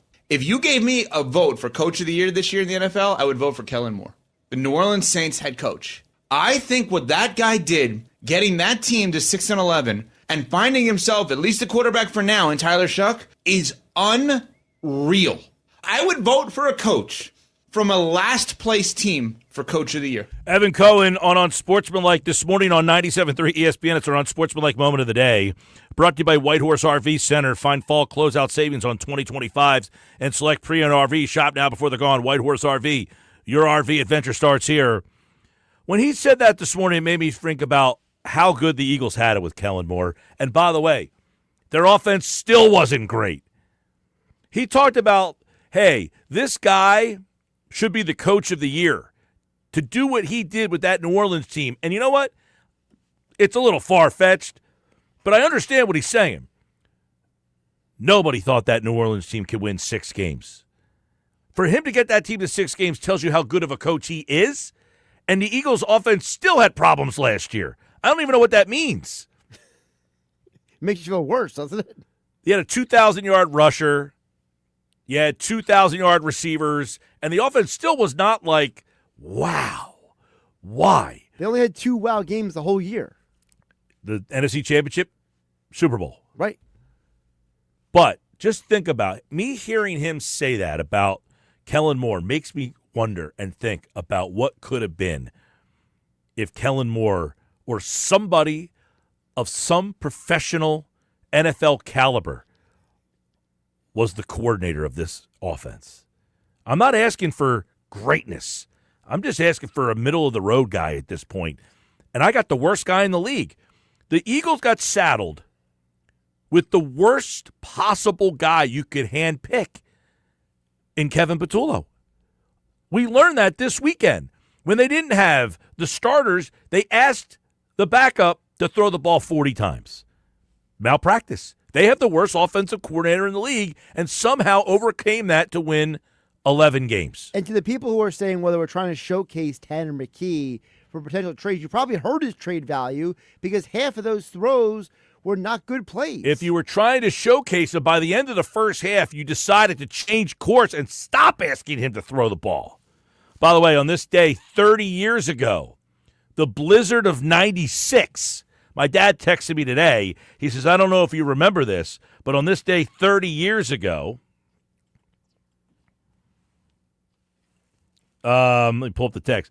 It was 30 years ago today that the East Coast got hit with one of the greatest blizzards ever, and I drove you and DeLuca to WVU after the holiday break. It took us 10 hours to get there. I got stranded in Morgantown for a week. Not sure if you remember that, but it's forever ingrained in my memory. How the hell would I forget? We got stuck on the road for hours. A 6-hour drive turned into a 10-hour journey, and my dad had to find a hotel in Morgantown in a snowstorm, which, by the way, I don't know if you've ever been to Morgantown. It's not a lot of hotel options. I know you would think there is because they got a football team, but a lot of times the hotels are like out of the outskirts. To get into the town, there's not a whole heck of a lot of lodging. The blizzard of 96 happened on this day 30 years ago. When we come back, it's football at 4 on the Sports Bash, 97.3 ESPN.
Football 4 powered by the Inside the Birds podcast. It is brought to you by the Fanatics Sportsbook at Ocean Casino Resort in Atlantic City. The place to go for the football playoffs. Ocean Casino Fanatics Sportsbook.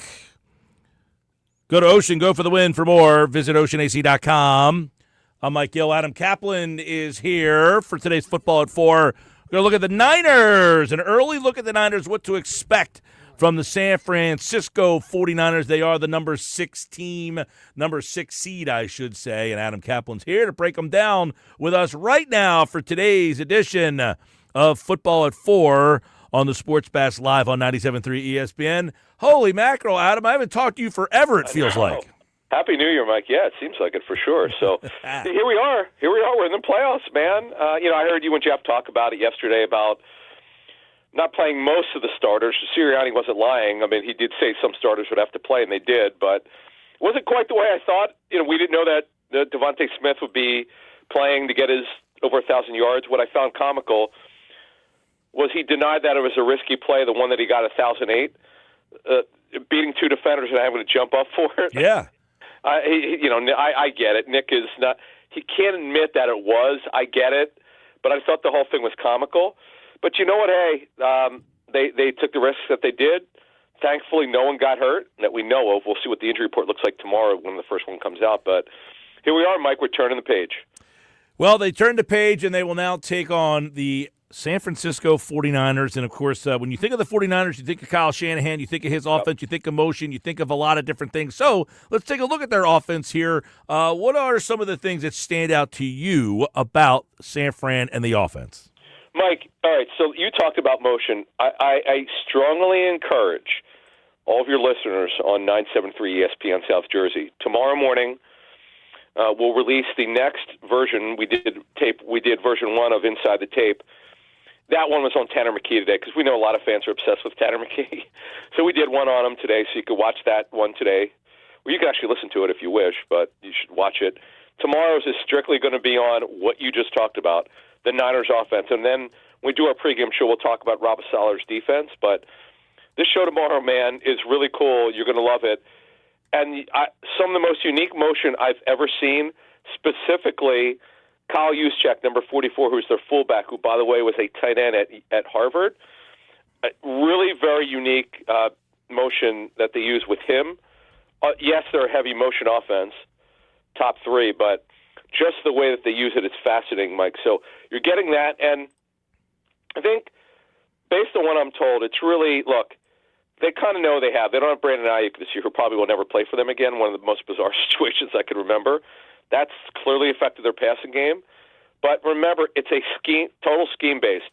Kyle Shanahan rarely asks anyone to win one-on-one. That's not the type of offense this is.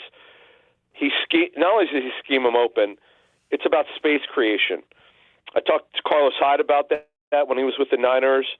I talked to Deebo Samuel about that early in his career, and they both thought it was so unique the way that Kyle would create space. And you've got to be so disciplined on defense. Now, Sirianni's 1-2 against them.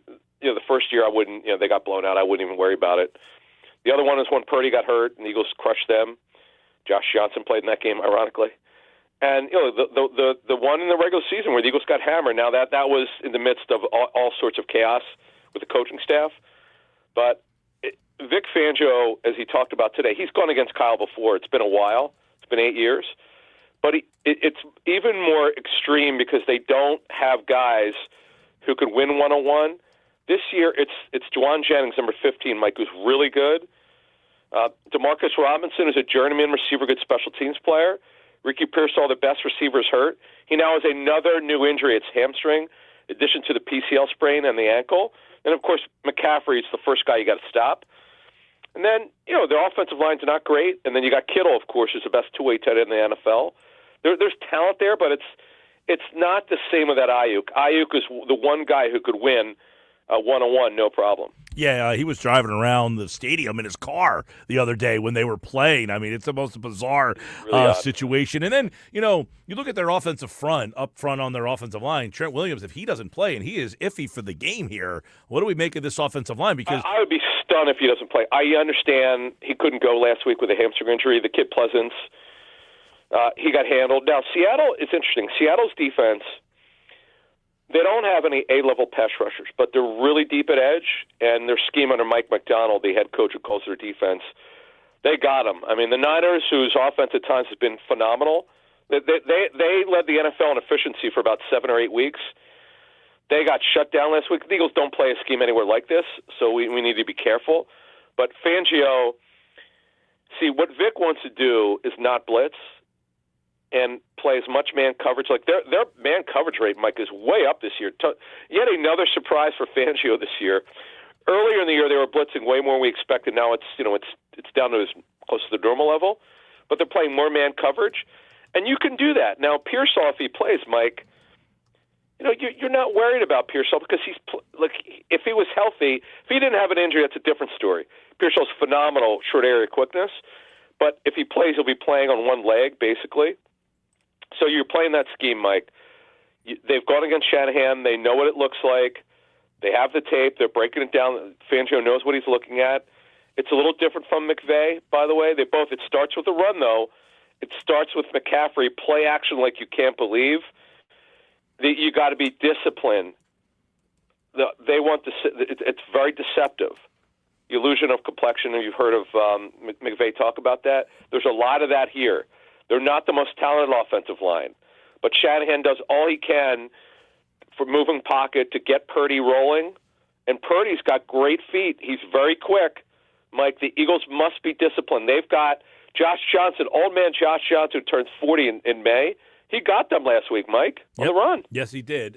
It'll be interesting to see the Eagles front against the 49er average offensive line. Could that be a big difference in this game? Yeah, if Williams can go in the game, which there was some murmurs that if the game was on Sunday, they may have played, but the game being Saturday, they weren't ready to go that one extra day. So you would think that would mean they're ready to play this week coming up here, Williams and Pearsall. But we'll see. What about the Niner defense here? What kind of defense this? It's not like the Eagles have some award-winning offense here. So what are they looking at on defense?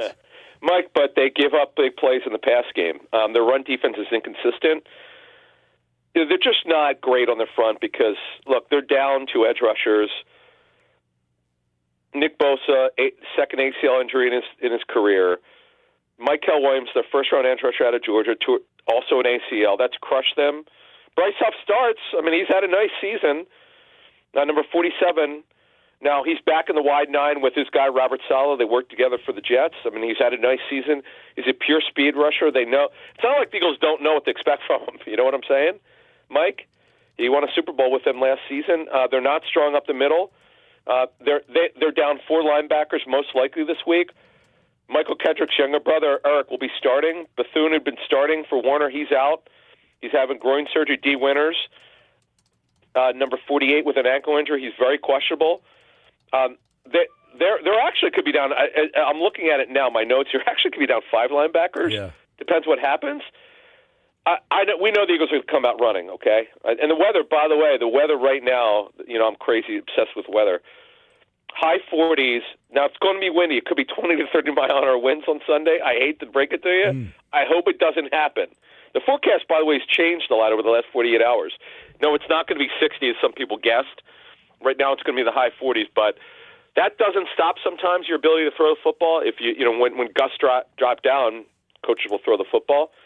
But it's well schemed, but there are not a lot of good players on defense. I know their corners give up plays, man. Caleb Williams had a game.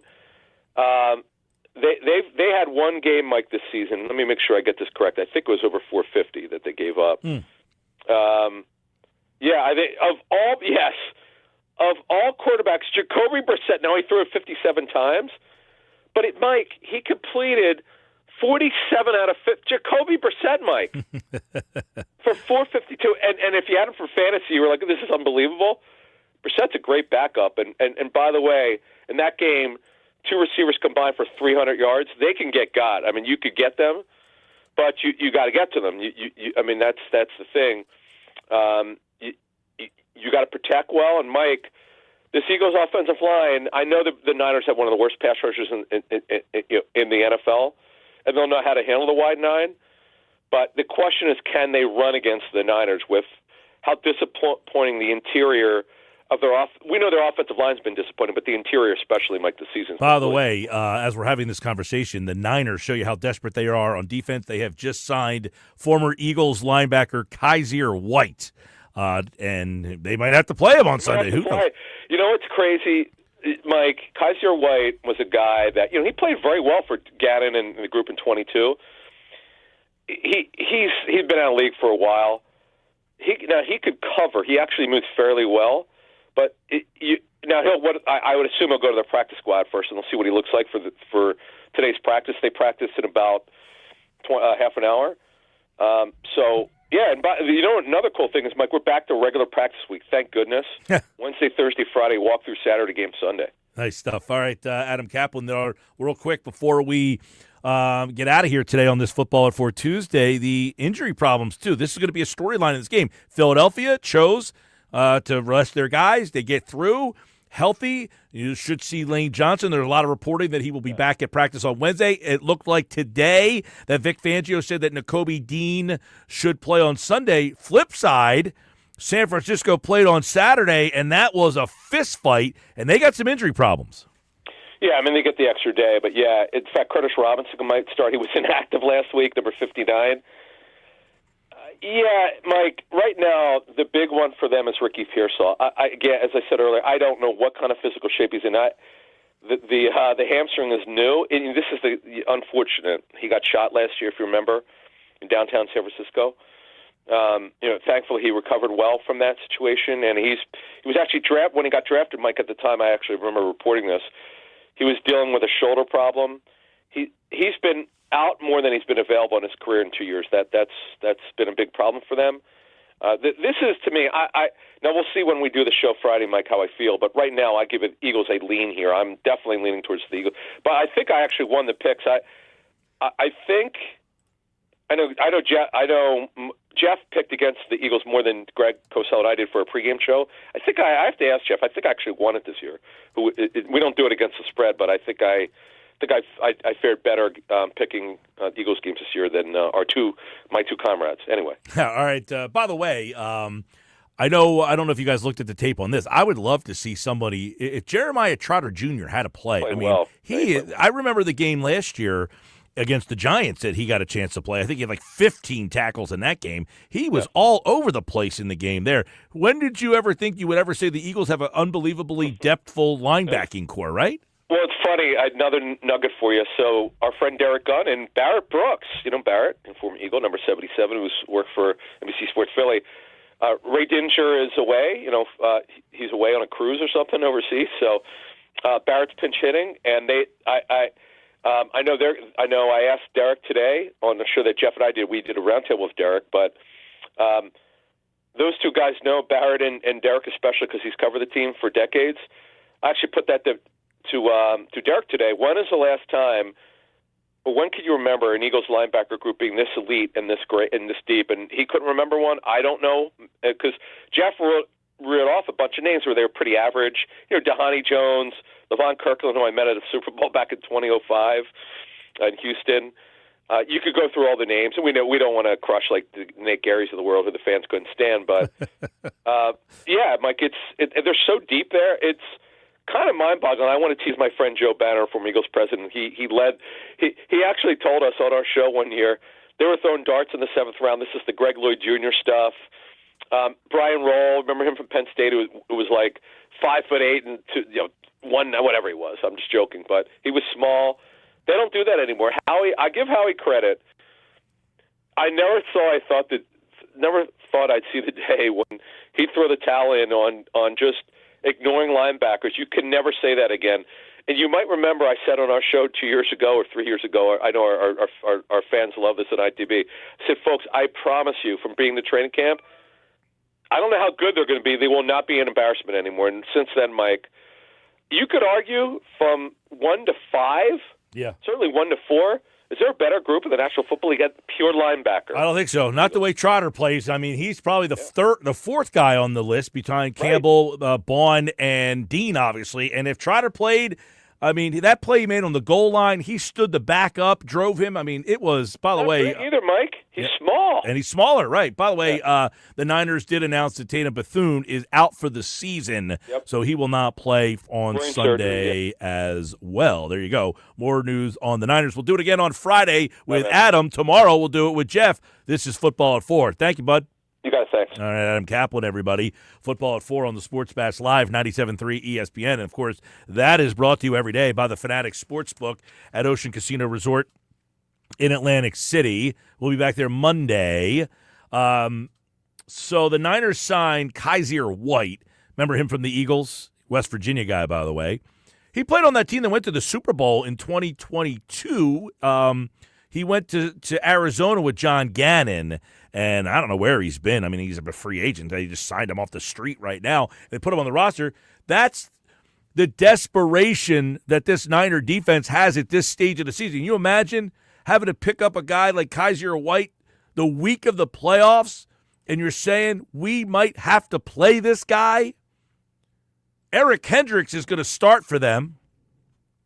Eric Hendricks has been vagabonding around for a while as well. Kaiser White spent the 2025 season on the Titans practice squad. There you go.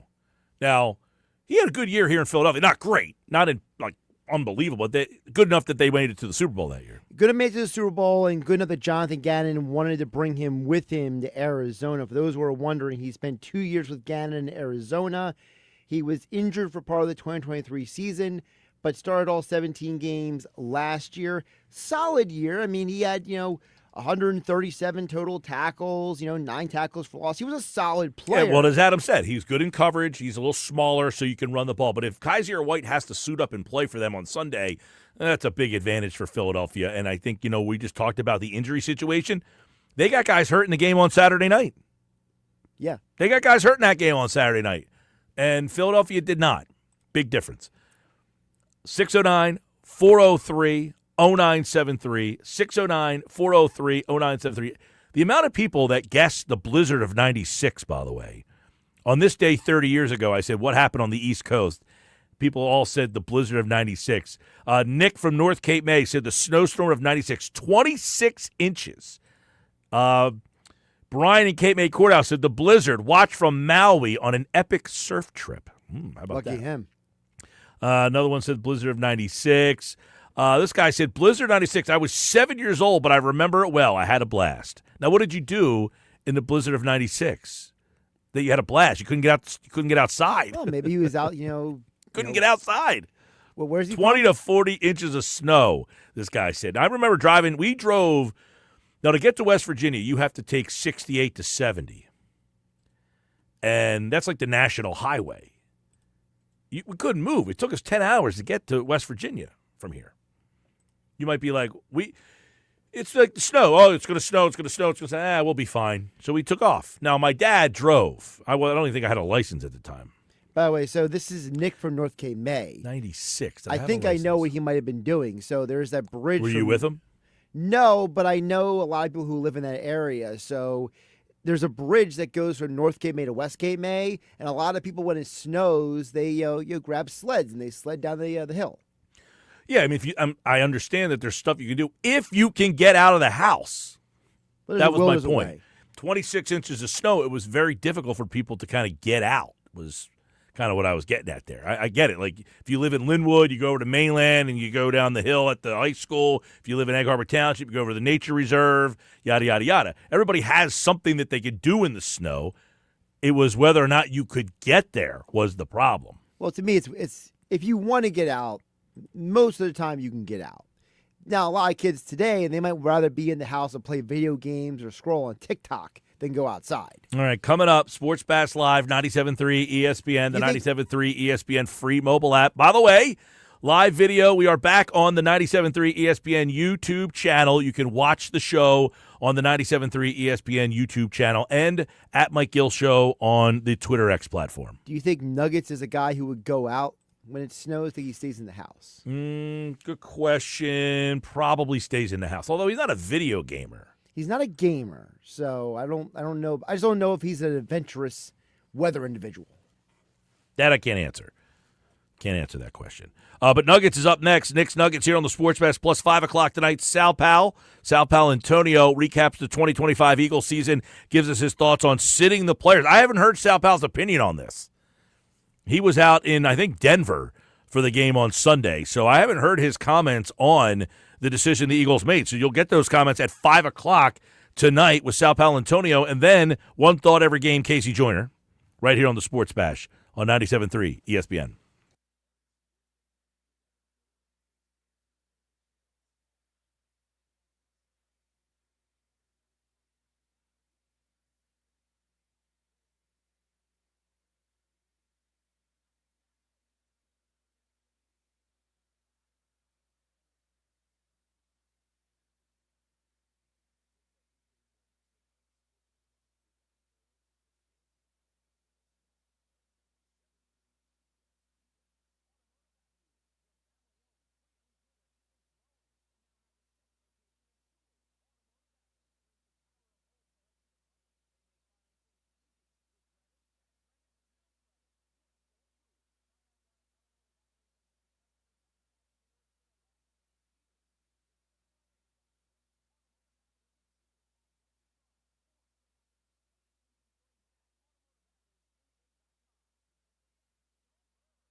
All right, Sports Bash Live, 97.3 ESPN. We are back. What's going on, everybody? It's time for Nick's Nuggets.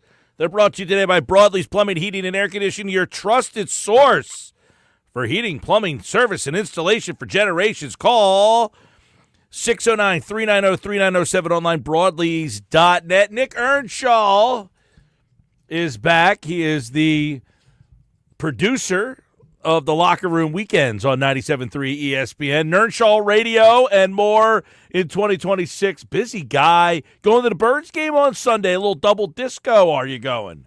Yeah, seems like it could be a double dip on Sunday for me. Busy day, busy weekend. Got a lot of shows going on. It's going to be interesting, to say the least. By the way, happy to be back at 4:30 today. Was at 3 o'clock yesterday. Back in the 4:30 roll today at our normal time today, Mike, by the way. Yeah, feels better. Feels better here. Feels right. It feels right at 4:30. But no, I heard you and Josh talking before I was coming on. If I was a snow guy, if I go out in the snow, dude, I was out there at 10 years of age shoveling snow, making some bucks every single year. Now, as I've gotten older, and now it's 2026, I'm gonna be pushing 30 now. I'm gonna be 26 years of age this year. You know, I'm not out shoveling as much anymore. But I will go out in the snow. I'll go out, have a good time, make a snowman. I'm out. I'm about it. I'm about it now. As of late, past couple snowstorms, have just kind of relaxed, watched the movie, and kicked the feet up. Yeah, I'm out on the snow. I don't want to be outside. Even when I was a kid, though. So it's not like now, you know, I wasn't a big go out in the snow kind of guy. No, I was a big go out in the snow guy. We would get up at like 7:30. Me and my neighbor, we'd go out. We made one year with $400 shoveling snow. Wow. Split it 200 each, went up to the local pizza joint and got pizza for lunch. It was fantastic. Yeah, I remember the big snowstorm before the one of 96. I was still in, like, middle school, maybe even before that. Me and my buddy went out, snowed all day. I went out like I was going out for, like, 10 minutes. No socks in my snow boots. Oh. Feet frozen. Now, we also, you know what else we did? We would also go play pond hockey in the snow.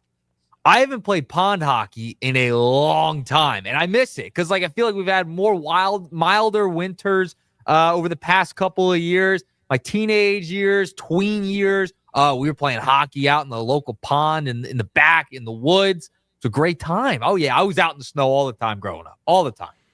Yeah, not a lot of that happening down here. No, fortunately, pond hockey, it hasn't happened for me in a long time. I miss it. I want to get back out there. I used to put my buddy who played on like the Flyers youth team. He had like a whole goalie set. I'd be like, get me in the goaltender suit. I'm ready to rock. Good times. All right. Nice. Let's get to the Nuggets. Let's get to the Nuggets here. Well, could be a little bit of danger. Okay, not snowstorm, Ranger danger. All right. Recent report, Buster Olney, is saying that either one of Framber Valdez or Ranger Suarez could be ending up on the New York Mets. This is awful. Now, if you were Ranger Suarez going to the arch rival of the Philadelphia Phillies, it's like we kind of knew he was going to be out, right? They have Painter, he's coming up. You went and traded for Luzardo, another lefty last year, so you kind of fulfilled that role by going and getting Luzardo because you knew Rangers' contract was coming up. He gets the new agent, et cetera, and Scott Boras. If he ends up in New York, and it's according to Buster Olney that it could happen, very likely it's going to be either Framber or Ranger. There is also a report from a Baltimore paper that the Orioles are still interested in Ranger Suarez. I hope he goes south. Go south. Don't go up north to the Big Apple to your division rival. You got to see this guy all the time. Come on, Mike.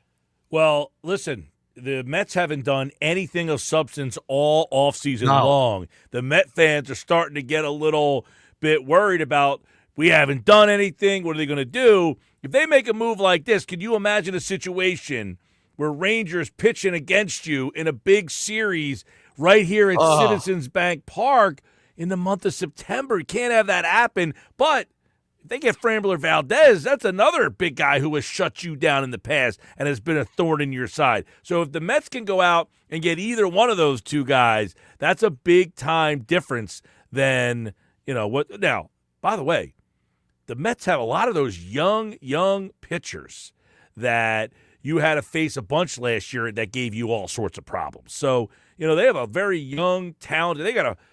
By the way, there's a 4-game series, September 17th, 18th, 19th, and 20th at Citi Field. Can you imagine having to face Framber Valdez or Ranger Suarez in one of those games? Yeah, if he goes to the Mets, that's going to hurt. That one's going to be a stinger. Now, what's more of a stinger? JT moves on or Ranger going to the Mets? Because, I mean, JT was a great Philly.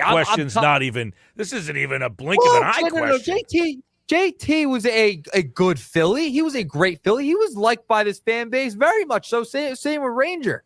But I think it's got to be Ranger. It's not close, right?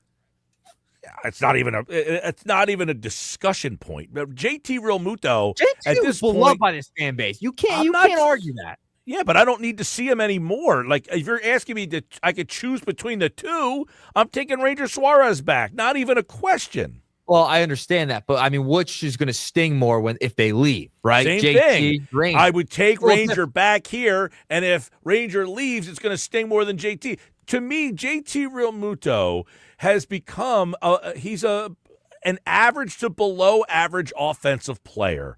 Defensively, yes, I understand what he brings, but you know what? Whenever Marchand would play, he's throwing guys out left and right. I'm talking here. Here's the thing. I'm talking in the sense of from the fan base perspective, right? Two beloved players. I mean, Ranger beloved here. JT Realmuto, very big fan base here. I understand the baseball sense of it, but I'm talking from a fan's perspective here, Mike. Which is more of a stinger to you? To me, it's Ranger, and I'll tell you why. Ranger has memorable postseason moments. I don't remember JT's memorable. The home run in Game 1, World Series. He won you the game. Gonna say, I don't remember as many JT memorable moments. I remember Ranger every time he pitched. It felt like that was a memorable moment. JT, part of that offense that struggled. We're also, you got to remember the inside the Parker from JT, too. Come on. I do remember the inside the Parker. I was there. Yes, against Atlanta. Come on. Hey, listen, I like JT. I'm not like anti-JT, but JT to me right now is at the stage where if you won 3 years, now you're being egregious. Read the room, buddy. Read the room. I totally agree with you. I would. It's get more of a stinger for me to lose Suarez. Suarez, it felt like he would come up in big moments when you needed him. He'd give you some really good innings. He closed out the games. Was it Game 5 in the NLCS in 2022?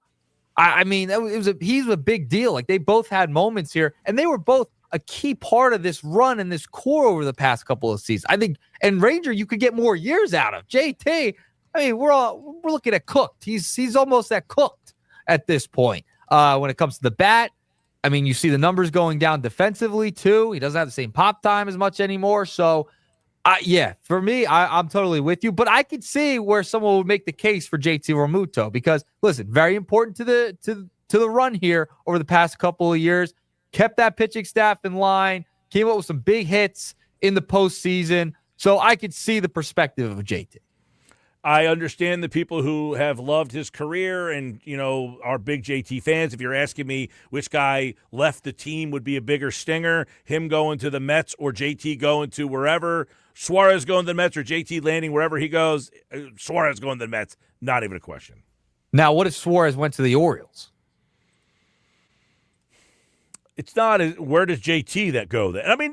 If you at that point, JT going somewhere, to me, he's not a stinger because I just don't see him as an impactful player anymore. Fair. I hear you. No, I'm okay with JT going. 3 years is egregious. 2's even asking a little bit much. If he came back on a 1-year cheap deal, fine. I'm cool with it.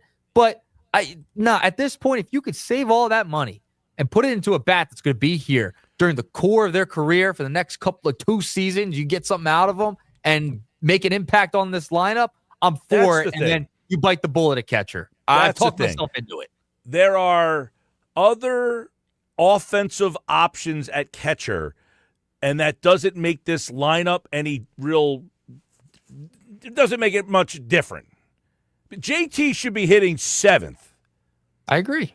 So any catcher they bring in here, if that guy is plugged into the 7th or 8th spot, you didn't have a big drop-off, and the lineup stayed. You've got to get somewhere where JT's not hitting number 5, which is the problem, is this team keeps hitting him in the middle of the lineup because, number 1, they don't have anybody else, and number 2, they have a lot of trust in JT, and therefore you're putting JT in a position where he's not that player anymore. No, he's just not, and it's time to say sayonara, goodbye, see you later, because it's just, you can't pay a man who's in his mid-30s, a deteriorating player at this point in his career. It's just over. If you want to go win a World Series, if you think you still got a shot with the core players you have right now, the Harpers, you signed Schwarber, Turner, if you think you can make a run again, you go out and go get a Bo. That's what you use that money on at this point. At this point, you got to go get a Bo Bichette or a player like that. Move on from JT. It was a nice run. Thank you for your services. It didn't end up in a championship. You did a great thing for our pitching staff. You were a great defensive catcher for our pitchers. Awesome. You helped develop them. Great. But you got to move on. Got to move on. No problem with that. Hey, I think they should move on anyway. And whatever money you were going to offer to him, but it's a two-pronged thing. You've got to let JT walk, and then you've got to trade Bohm to get the savings on his deal, which is about $10 million, in that realm. So, and can you convince Bo Bichette to play third? That's a question, too. I talked about that earlier today. There's no guarantee that he'll play third base. No. That hasn't been reported. It's been reported that he would play second, but no one has said anything about him playing third, and he's never done it before. No. So that's another wrinkle into this entire situation. All right, but all in all, Ranger can't go to the Mets. He can't go to the Mets. It'd be awful. All right, moving along. Nugget number 2. What a clunker at the Xfinity Mobile Arena last night against the Denver Nuggets. They were down 8 players. No Jokic. Nobody was playing. I mean, I couldn't tell you they're starting 5. You had no idea who they are. And the Sixers went to overtime and lost this ball game yesterday. And I have another beef with last night. It was only on Peacock. They didn't even have it on NBC last night. Nothing. I had it. Zip. You had it. But there was a lot of people I saw complaining that they couldn't get it because of the Peacock situation. Yeah, I had it on. It was on NBC Sports 2. I have no idea what that channel is. I've never seen it before. I tried to do a little research on it, and there was not much to find. I think they created the channel just for the game last night. It seemed like it. It seemed like it to me because I couldn't even get it on my Mac computer last night. So I have that device that I used to watch the Eagles game when I was in Thailand. Okay. So I tried to use that last night, and I guess it's just like it needs to be updated or whatever. So I'm just getting the spinning wheel of death, and it's not working. So then I never even put my YouTube TV on to look for the game because I figured it's not on. So I went to YouTube TV, and all of a sudden I see it. I said, wait a second, it's showing the game is here. And I said, what is NBC Sports 2? So I go to the game, and then I went to the guide after NBC Sports 2. After the Sixers game, it said off air. I don't know if they just created the game for the channel for the game last night. I don't know. But see, the whole YouTube TV thing, one of the deals that they created was when Peacock was getting all these sports, the NBA, they're getting baseball, MLB, that anything that's on Peacock goes to this NBC Sports Network, which just relaunched. And so now anything that's on Peacock, so like last night I could watch the Knicks-Pistons game. That was the game. That was the game that was on NBC Sports Network. But they created this NBC Sports 2 last night to put the Sixer game on. Unbelievable. Kate Scott, by the way, on the national call, not for the Sixers last night. Very interesting, to say the least. And they had Austin Rivers, and if you've watched any NBC basketball games, they have like Austin Rivers sitting at the bench, which is an interesting little wrinkle to the broadcast. But overall, game was a clunker last night. Why do the Sixers? They go into it actually wasn't a clunker. It was an entertaining game. It was a clunker if you were a Sixers fan. Yeah, it was a clunker. You can't lose. The game itself was fun, though. There was a lot of back and forth. I understand. It was an entertaining game. However, clunker from the Sixer perspective. I mean, you can't lose to a team that's down 8 players, had nobody playing, and lose to a guy named Jalen Pickett. 29 points. Penn State. Why do they play down? Why do they play down to competition? It feels like, and they play the other teams. Everybody talks about this all the time. They're not playing. Last night, Oklahoma City lost to Charlotte. The Clippers went and won at Golden State last night. Oklahoma, I said Oklahoma City lost. And one of the things, Jimmy Lynam talks about this all the time. The worst game ever that you coach is the first game at home after the road trip. That's always the worst game. Always take the road team in that game there, and it happened again last night. Yeah, and they had nobody playing. Nobody playing on the Denver side. He probably could have gotten a timeout in Nick Nurse late in the ball game. And, it went late. It went close to like almost midnight last night because it was a late start. That was another problem. It was an 8:30 start in this game in Philadelphia. Come on. It was late. It was tiring. And you didn't get much sleep if you stayed up for that game. Yeah, that's a bad job by the NBA letting that game start at 8:30. Yeah, all types of clunkerness in that. That might not be a word, but I just made it one. All right, let's go to nugget number 3. This was fascinating to me, Mike. I don't know if you saw this story. The Athletics, I was about to say Oakland, but they are no longer at Oakland. There was a recent report that the A's application to trademark the Las Vegas Athletics was denied by the United States Patent and Trademark Office. In the report, the reasoning is that the refusals issued on December 29th reaffirm an earlier decision finding that the marks are primarily geographically descriptive and therefore not eligible for registration on the principal register. I have never heard of a team apply for a trademark of the name of the franchise, but the name of the franchise for a long time, since the 1800s, and not get approval. This is unbelievable. And I wanted to bring this up because I just thought it was fascinating. This is an interesting sports story. The fact the A's, I think they'll eventually get it, but man, they applied for Athletics and they're saying that's too broad and too general of a name because it's used in all types of sports, etc. Too general of a name. They got declined to be the Las Vegas Athletics. How does that happen? Yeah, how does that happen? So you're telling me when they make the move to Vegas, they're going to have to change their name? Not necessarily. There's hope that they will get this resolved, but I don't understand how you could get declined if in the past they've been the Athletics before. You've had to get it approved before when you were in Philadelphia, Kansas City, Oakland, and now Las Vegas, it gets declined. This is just a total nightmare disaster for the Athletic franchise. Come on. Right. Well, and, when the Rams moved from St. Louis to L.A., they went from L.A. to St. Louis, then back from St. Louis to L.A., right. They kept the name. When the Raiders went from Oakland to Los Angeles, back to Oakland, and then to Vegas, they kept the Raider name. They didn't lose it.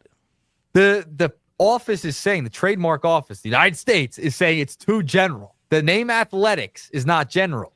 So you wonder if they're moving in 2 years. Are they going to have to go to the A's and just be called the Las Vegas A's? And then they can't really use Athletics? That's a problem. That's a problem if you don't have the actual name of your team, being able to use the name of your team. Because right now, they're just the Athletics. They have no city. Well, everybody calls them the A's anyway. So if they lose Athletics and they just are the A's, I think they'll be okay. This is fascinating. Fascinating stuff. All right, Mike. 3-pack By the way, nuggets. Did you vote in the poll question today? I did. Eagles will get a read make on it that? to blank. One and done. Divisional round. NFC Championship. Super Bowl. I saw the poll today. I said NFC Championship. I think they win the first two, and they falter in Seattle, unfortunately. Wow. So right now, let's update the poll question. Here we go. Our 97.3 ESPN Sports Bash Twitter X poll question today. The Eagles will make it to fill in the blanks. One and done. Divisional round. NFC Championship game. Super Bowl. Right now, 12%. One and done. All right. That's pulling up the rear.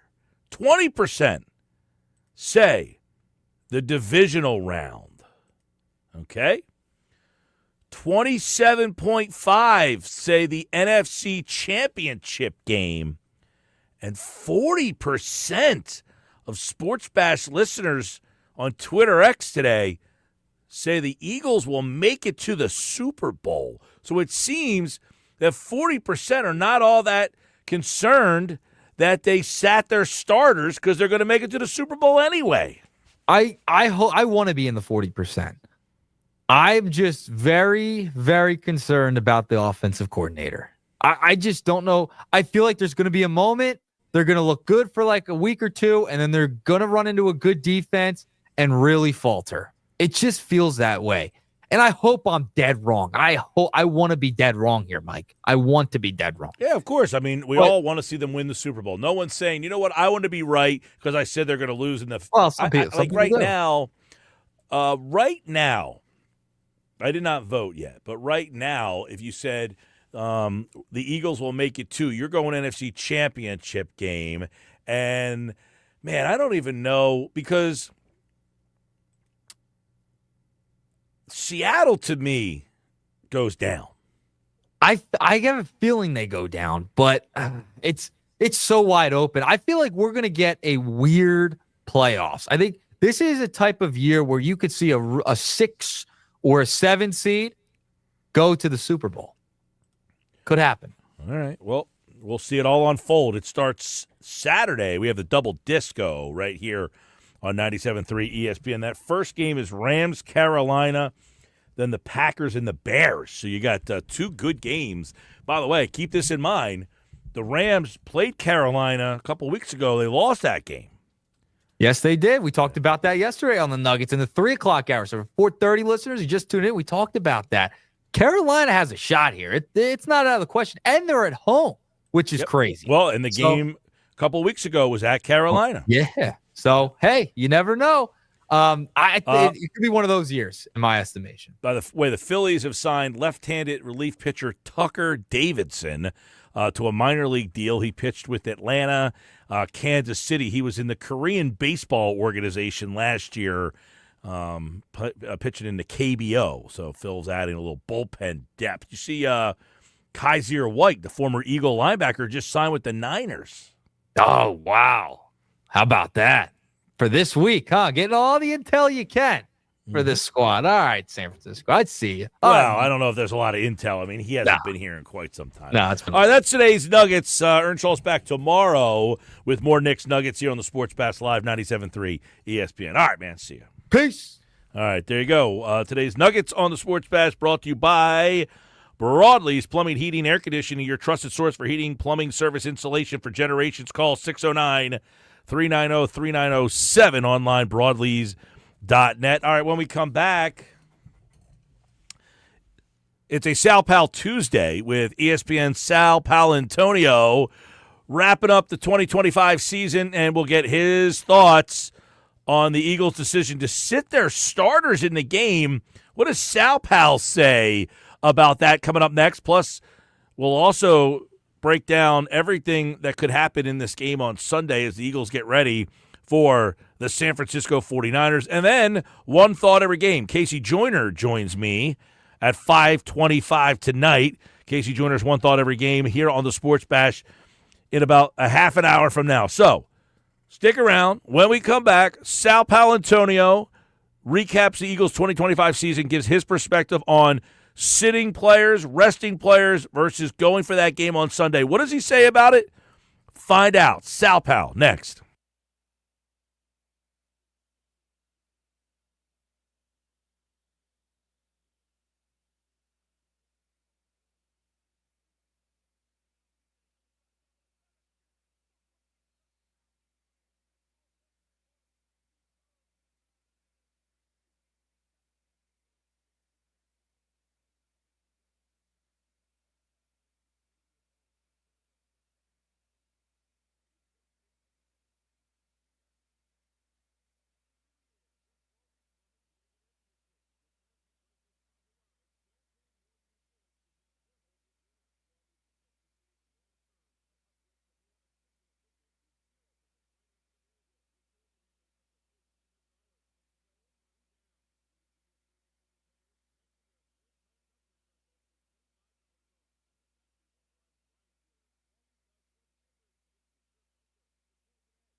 All right, 5 o'clock hour, Sports Bash this hour, brought to you by Jersey Cow. It's a year-long thing. Ice cream in Northfield, Upseek, and Brigantine. The best ice cream is at Jersey Cow. I'm Mike Hill. Coming up, Sal Paolantonio. Casey Joyner has one thought every game. Our last look at the regular season, which ended on Sunday night with the Pittsburgh Steelers knocking out the Baltimore Ravens. No Patrick Mahomes, no Lamar Jackson in this year's playoffs on the AFC side. On the NFC side, who are the best quarterbacks in the NFC? Is it Jalen Hurts, or are you more of a Matthew Stafford guy? They're probably the best two. Brock Purdy, you want to go down that road? Caleb Williams, Sam Darnold. Not a great quarterback field on either side of the coin. ESPN's Sal Paolantonio set to join me right now. Taking a look back at the 2025 Philadelphia Eagles season, some of the moments, some of the things that stood out. Kevin Batullo, the decision to rest their starters. How was that received? Sal Paolantonio set to join me, of course, ESPN, the matchup show. It's all thanks to our friend Johnny G in Ocean City at the Burger Team. And, of course, Happy New Year to everybody out there. And for the first time in 2026, we say Happy New Year to Sal Paolantonio, who joins us with a look back at the 2025 season as we get ready for the 2026 playoff run. Happy New Year, Sal. Yes, Happy New Year to you, Mike, and everybody on the Sports Bash and everybody listening all up and down the Jersey Shore, all the way down to Delaware. I got a lot of friends in Delaware who listen to me on your show, so I know you've got a great reach. And Happy New Year to Johnny G, the Griner team at Burger Realty in Ocean City, New Jersey. Thank you for supporting this radio station. We really appreciate it. Johnny G gave me a text this morning. He says it's going to be a close game, tight game against San Francisco. But you know what? We're going to take this one game at a time, right? We will talk about that on Friday at 5 p.m. I'll give you my keys to how the Eagles will beat the Niners on Friday at 5 p.m. But let's take a look back at last year. What do you got? Yeah, well, let's first kind of work our way from where we just saw. I want to get your take because I think you were in Denver on Sunday. Were you out west for the game on Sunday? So I wanted to kind of hear what you thought about Nick and the Eagles' decision to kind of pull the foot off the gas when they had the 2 seed there, right there for the taking. Michael, on the Front Range of the Rockies on Sunday in Denver, it was 66 degrees and sunny, not a cloud in the sky. It's always unbelievable January weather for a football game. It really was. It was nice. I love the gods of ESPN when they say, enough snow in Foxborough for Sal Pal, enough rain in Philly, enough freezing rain in Buffalo. Let's give them a little taste of sunshine before we send them on their back into the trenches in South Philadelphia. Here's what I'm watching this, and the press box is full of folks watching the games because, there were a lot of out-of-towners who were covering that Chargers-Broncos game, and they're all like, Sal, what do you think? What do you think? Is this a good idea to rest the starters? And, the way I look at it is this. One, I agree with Nick Sirianni. It is always better to take a game off when you're going into the playoffs. Have the players rest and heal. And that decision worked very well last year. They came out smoking, as you remember. I think he's done a really good job of listening to the players. And what I said on Channel 6 Monday morning, I think is absolutely true. I know Sirianni. I know the way he operates, Michael. He's very much about coordination with his players. He has a 12-player council that he talks to all of the time.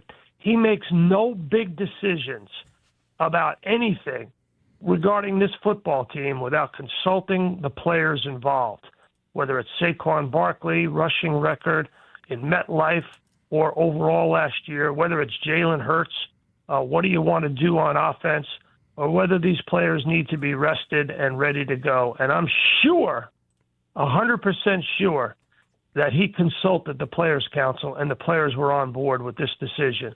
And, the other thing is this. Look at the numbers, Michael. Nick Sirianni has the best road record in the NFL since he started as a head coach of the Eagles. He's always played well on the road and coached well on the road. He gets this team ready on the road. He brings that attitude, that fight on the road. You see it all the time when he's in the huddle, jawbone, in the tunnel, jawbone with the fans. This is a good team on the road, and I think they will actually have an opportunity, in my view, to play 2 games. I think the Rams are going to have problems with Carolina. I know that's a 10-point number, but, Carolina beat them the last time. Stafford turned the ball over 3 times. The Rams are no good going to the East Coast. There's a very good possibility the Eagles could still have 2 home playoff games, Mike. Yeah, I know the Rams, they just lost to Atlanta. They lost to Carolina, so they have not been playing their best football. We're looking back at some of the moments of the season. They decide to rest their starters. They lose that game. And I said, Sal, I think I was more disappointed with the fact that they lost the games with Tanner McKee playing. I mean, if you could pick Tanner McKee or Josh Johnson to win a game for you, who you going with? The fact that you lost that game even with the reserve players, I was more disappointed by that, asking McKee to throw the ball 40 times in a game that you were running it well. Terrible. And the other thing, too, it was sloppy. Mike, there were 3 teams that had 9 penalties. 9 penalties, which was the most penalties for any team in Week 18. They were the Eagles, lost. They were the Ravens, lost. Cowboys, lost. Eagles had 126 yards in penalties, most of any team in Week 18.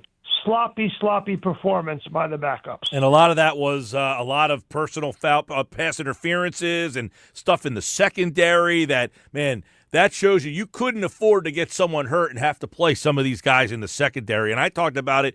I said, Calcaterra got hurt, Sal, Brandon Johnson, a safety, got hurt, and then Toth got hurt. Imagine if that was Goddard, Dickerson, and Reed Blankenship who ended up getting hurt in those moments. You just couldn't afford it, and here we are. But the week before, did we learn or take anything away from them going on the road against Buffalo? They don't complete a pass in the second half, and they win. Mike, I still have PTSD from that game. From the weather. I had to drive back because the flights were all canceled. Wow. And that storm was really bad. I'm a former United States Navy officer. I've been out in some bad weather at sea, in the Indian Ocean, Sea of Japan, South China Sea. I've been in some bad weather. But to drive in that snowstorm on the New York State Thruway, that is not for the faint of heart. I definitely do not want to do that again. I hope that's my last trip to Buffalo for a long, long time. And I like the people. I heard they're going to send you there to open up the stadium next year. No, fine. That's in September. We can do that, Mike. All right. That's fine. Yeah, well, hopefully the weather will be good. And that would be nice to open up the stadium. And the people of Buffalo are great. They got some great Italian restaurants up there. But, man, I don't know. You got to be strong to go through that weather. And that's the first thing that comes to mind. I realize that both teams had to deal with the circumstances of the weather. But that was a slog in that second half. And here's the thing. And I wrote some notes about the game against San Francisco. And I don't want to give too much away, Michael, of what I'm going to say on Friday. But I think it's important to start with this because you asked me about the Buffalo game. The number one problem, and offensive coordinator Kevin Patullo admitted it last week after the bad second half in Buffalo. This Eagles team is a bad team on first down, Mike. They are a bad offense on first down. They better be better on offense on first down against San Francisco. They get behind the sticks way, way too often. You have the most expensive offense in the National Football League. And, Michael, they lead the league in 3 and outs. That's unfathomable. Almost 30% of the time, by the way. Almost 30% of the time you run 3 plays. And we talked about this the other day, Sal. The fact that I'm not even asking you to score points some of these games. I'm just saying, can you keep the ball away from the other team for an extra minute and a half instead of just giving it right back to them? What the difference in their record if I'm not even asking for more points? Just don't give it back to the other team. You're absolutely right. And I hope that Nick Sirianni learned a couple of lessons from this season going into this game, and that is if you have a lead and you know your offense is struggling, at least run the ball so that you run some clock off the scoreboard. Absolutely. Yeah, move the chains. Yeah. Get a first down. That's all. Maybe You don't a have to get six-play a first drive. down. Just just make sure Run you're the clock, running it. yeah. Do not do what you did in the fourth quarter against the Denver Broncos. And we're getting ahead of ourselves about San Francisco. We'll talk more about it. But I think when you start to investigate what this team did in the last 2 weeks, you realize what needs to be cleaned up. We talked about it. The mantra going into the season was 12-5 and 25, and they almost got there. Now it's what are they going to fix in 26? Yeah. And to me, the number one thing they got to fix is be better on first down, and the number two thing they got to fix coming off that sloppy performance is the penalties. That's on the coaching staff.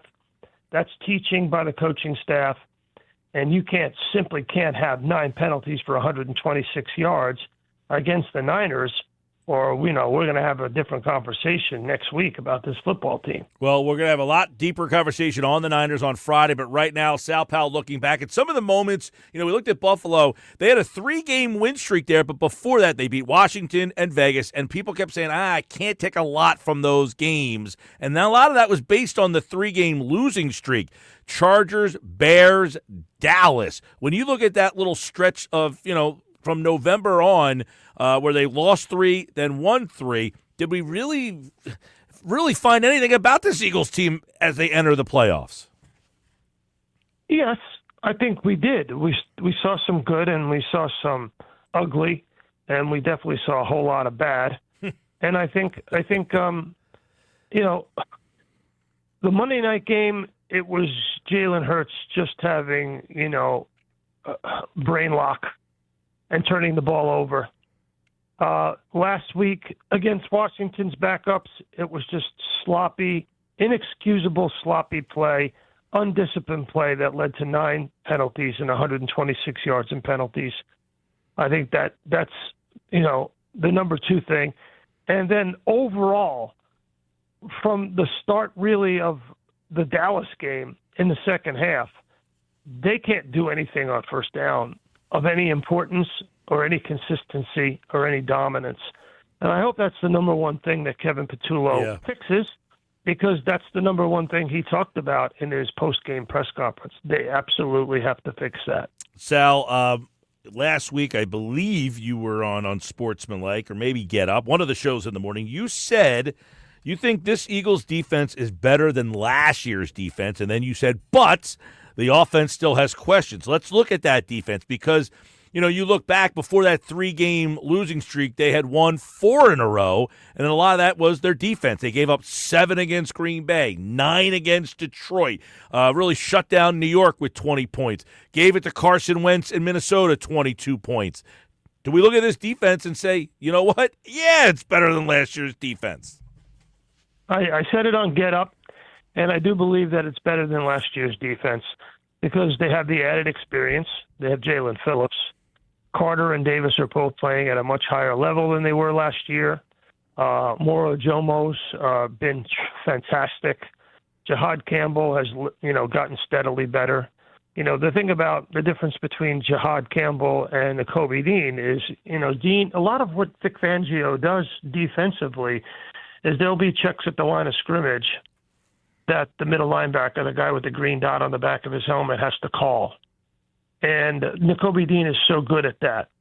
While Campbell may be a better athlete, have more speed, more sideline-to-sideline speed, Dean is more savvy, just has more experience, and can run the defense better than Campbell can.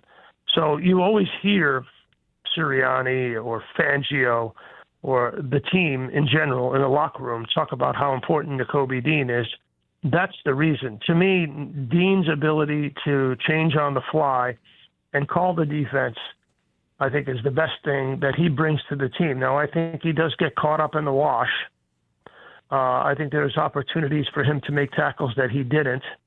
I think the worst game that he had this year was against the Chicago Bears, and that's something we will definitely discuss on Friday, because the Bears' two-back offense is not dissimilar from the one that the Niners run. There's 3 things you have to be concerned about with the Niners: the two-back offense, Brock Purdy running with the football. Sneaky good Yes, he as is. a runner. Yes. And the Eagles have problems with guys who are not, quote-unquote, dual threat, sneaking out. They don't account for them.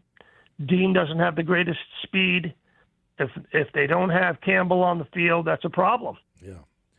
That's a problem. By the way, I think that's when do you remember a time where the Eagles' linebacking depth? I mean, Jeremiah Trotter's a player. I mean, he played outstanding in that game on Sunday, and he's the fourth linebacker on this team. We've been talking over the years about needing to get linebackers. Well, all of a sudden, it might be one of the strengths of their defense, the linebacking core. Yeah, there's no question about that. The strength of this front seven is it's Pro Bowl level. They have Pro Bowlers at every level of the defense, and that's why. They're gonna need it too, because obviously these NFC playoffs present challenges. All the teams, all 7 teams, have a reason why they think they can make it. We'll talk more about that on Friday. We're looking back at some of the moments.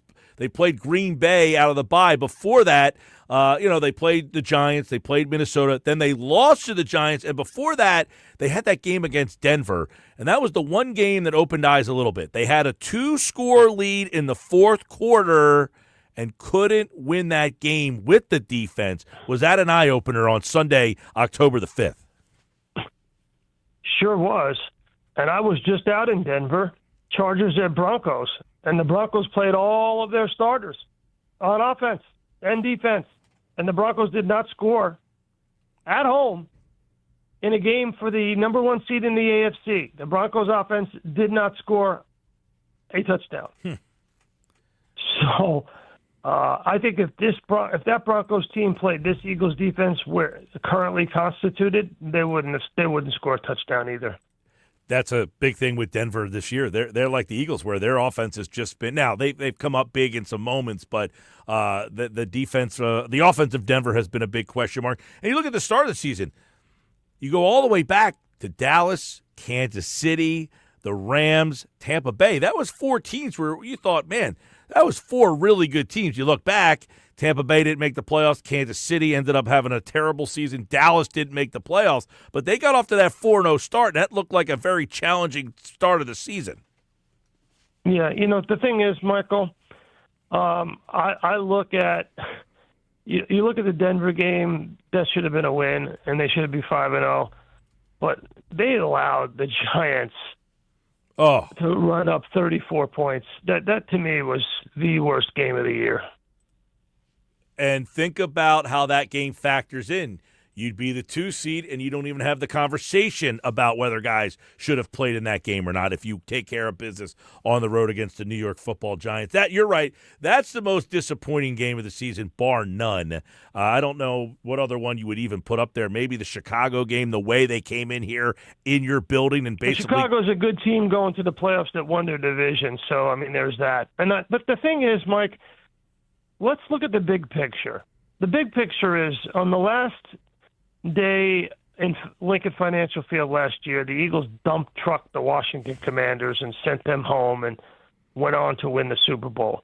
And the Commanders limped into the season and then were completely irrelevant on Sunday, January 4th, in the last game of the year, Week 18 at Lincoln Financial Field. And the Washington Commanders are going home. They just fired some coaches. They're in total disarray. They don't know what's happening with their quarterback. And the Eagles are going back to the playoffs and won back-to-back division titles. If you're asking me to grade this season's an A. This season's a solid A. And they've overcome some adversity and some injuries. They're playing without their Hall of Fame right tackle. They won the division. Have they had major hiccups along the way? Yeah. And have they had some adversity here down the stretch? No question. But these are all fixable problems. You have a smart coaching staff.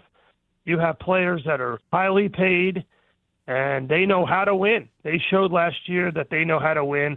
And you have, in my view, the best defense of any team going into the postseason, and that includes Seattle.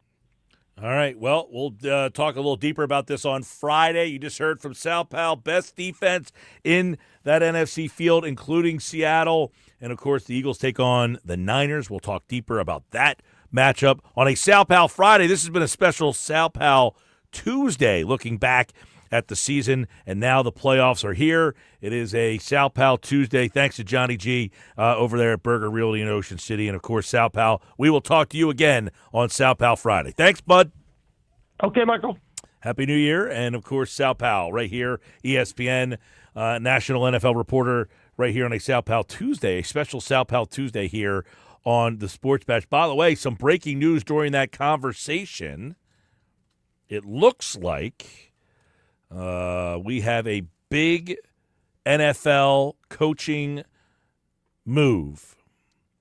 The Ravens have fired John Harbaugh. He is out in Baltimore. John Harbaugh fired by the Baltimore Ravens. Wow. That just happened moments ago, about 10 minutes ago. John Harbaugh out. And he is now 18 seasons the head coach in Baltimore. They are moving in a different direction. Listen, I can't say I'm surprised because of how many expectations have been on that team. You got a two-time league MVP award winner.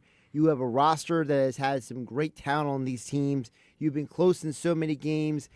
And I'm not saying that the missed field goal was the reason why he got fired, but I got to think that a guy who was a long-time special teams coordinator, to have a team that has been struggling with special teams the last couple of years might have been the nail in the coffin, let's say.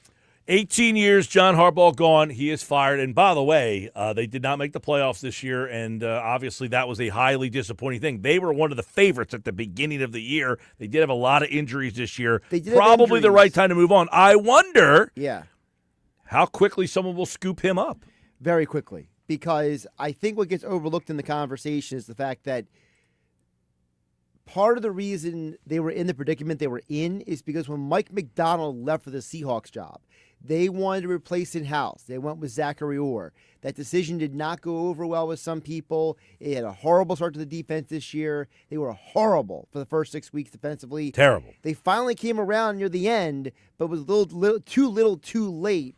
And some people wondered, is that a situation where is Harbaugh a little bit like Andy Reid? Is he only as good as the coordinators he has? All right, coming up, Casey Joyner, One Thought Every Game. We'll look back at the final week of the NFL season and what it means for these playoff matchups. He'll be back on Thursday, by the way. By the way, some quick Sixers news. According to Austin Krell, it looks like Kelly Oubre and Trent Watford are both questionable to play in the game tomorrow night. They could get both of those players back, so we'll keep an eye on that as well. It's One Thought Every Game with Casey Joyner, and it's next.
All right, 5:30, Sports Bash Live, 97.3 ESPN. We are back. It is time for One Thought Every Game. Casey Joyner's in the house as we take a look at everything that happened that set up these playoffs in the final week of the season.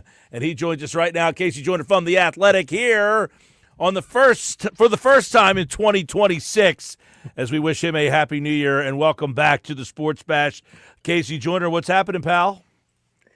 Yeah, loving what this wild card round. What a great set of games there are coming up this week. We'll talk about that later, but this is one of the best wild card weekend slates we've ever seen. Yeah, we got One Thought Every Game on Thursday. We'll look at all those games. We're going to look back. By the way, some big news just happening in the NFL. John Harbaugh fired by the Ravens after 18 years, kind of like one of those gut punches. We had some Black Mondays yesterday. They waited till Tuesday, but is this the right decision by the Ravens? Al Davis used to say that a coach had about 10 years with his team before the team started tuning him out. Reality is, you look at history, it's more like 12 or 13.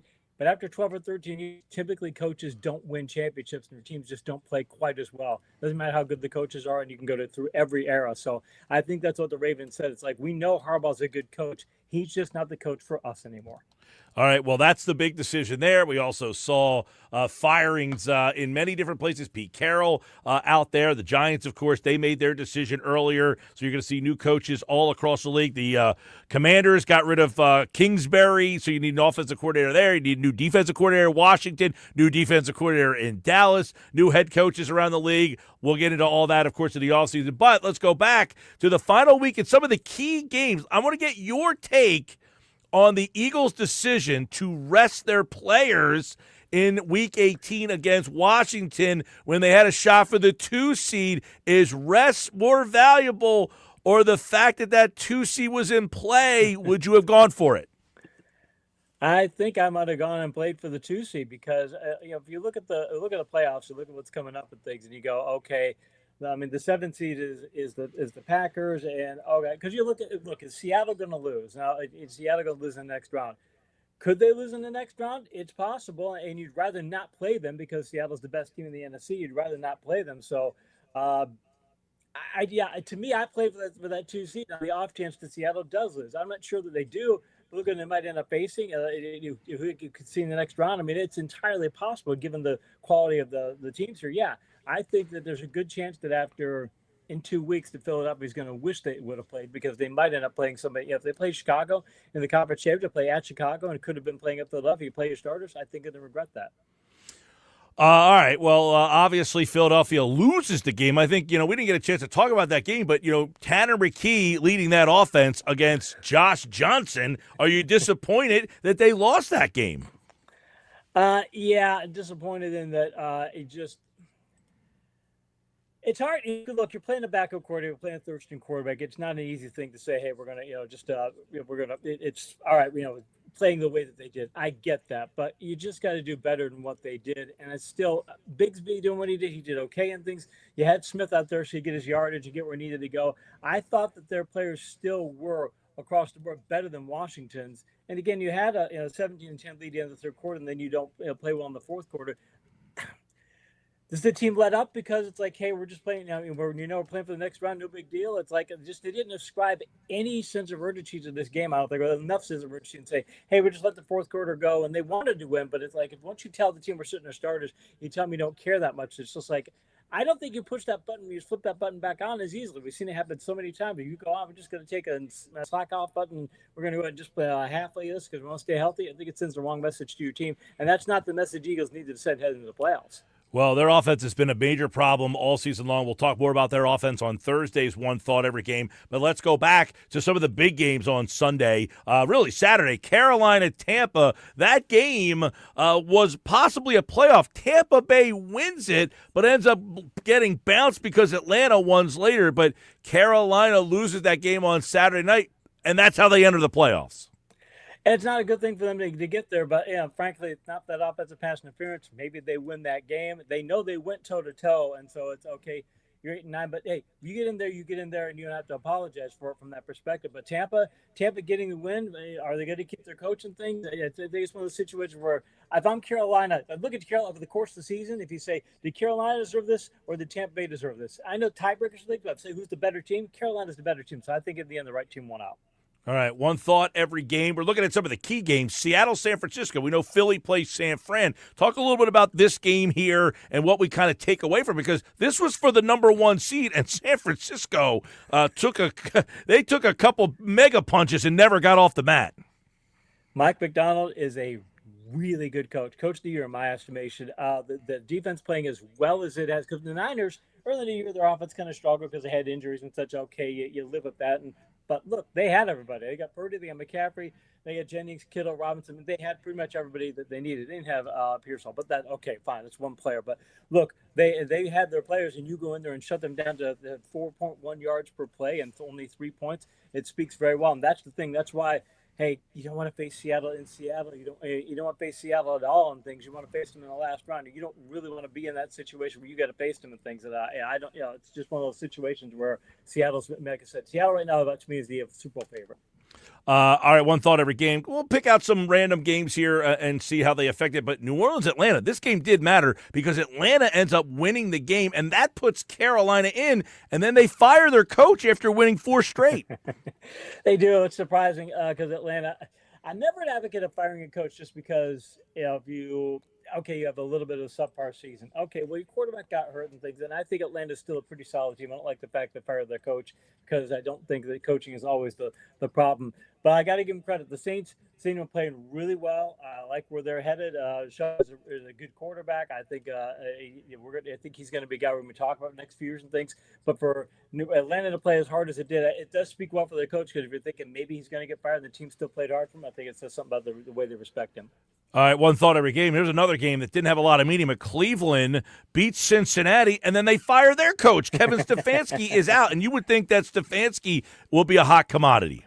If I'm Baltimore, why not? He's a very, very good coach. What, a 2-time coach of the year? He's very good. If you give him the right situation, the right personnel, he's that good. Cleveland's problem isn't that Stefanski's not a good coach. Their problem is, look, you bet on Deshaun Watson, and that bet didn't work. I mean, it just didn't. You put your cards all in for there, put chips on the table on him, and it didn't work. And if you take Stefanski to put him in a better situation with a better team, again, if I'm Cleveland or I'm Baltimore, I'm definitely thinking of hiring him because he's still a really good coach, just a bad situation. And he showed that on Sunday. One thought every game. Green Bay limping into the playoff. They scored 3 points. They should get love back, but and we'll talk about this, their matchup with Chicago, but they didn't play anybody in the game, but they are kind of limping into these playoffs. Every team in the NFC has got to be thankful that Minnesota is not in the playoffs because, I know they don't have a great offense. McCarthy's not that good, but their defense is every bit as good as Seattle's, and that would not be a team you want to see playing in the playoffs right now.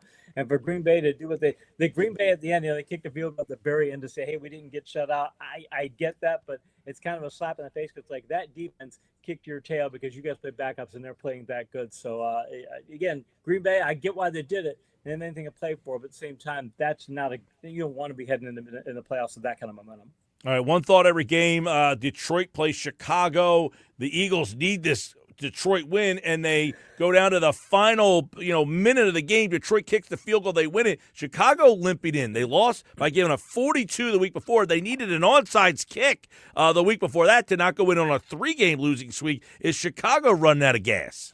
I think they are. I think that they're still well coached. They still have they've got some solid players and stuff. But I mean, look, you knew Detroit was going to play hard because Dan Campbell doesn't not play to win. He's going to look. We're going to go all out all the time, and that says something. Chicago did show up, but for Detroit to play that well, especially on defense, their defense had struggled a lot, and you couldn't stop St. Brown at all. I'm just seeing enough weakness for Chicago, and Chicago's a very good team. But when you head in the playoffs, those weaknesses get amplified, and I think we're going to see them amplified maybe as early as this week.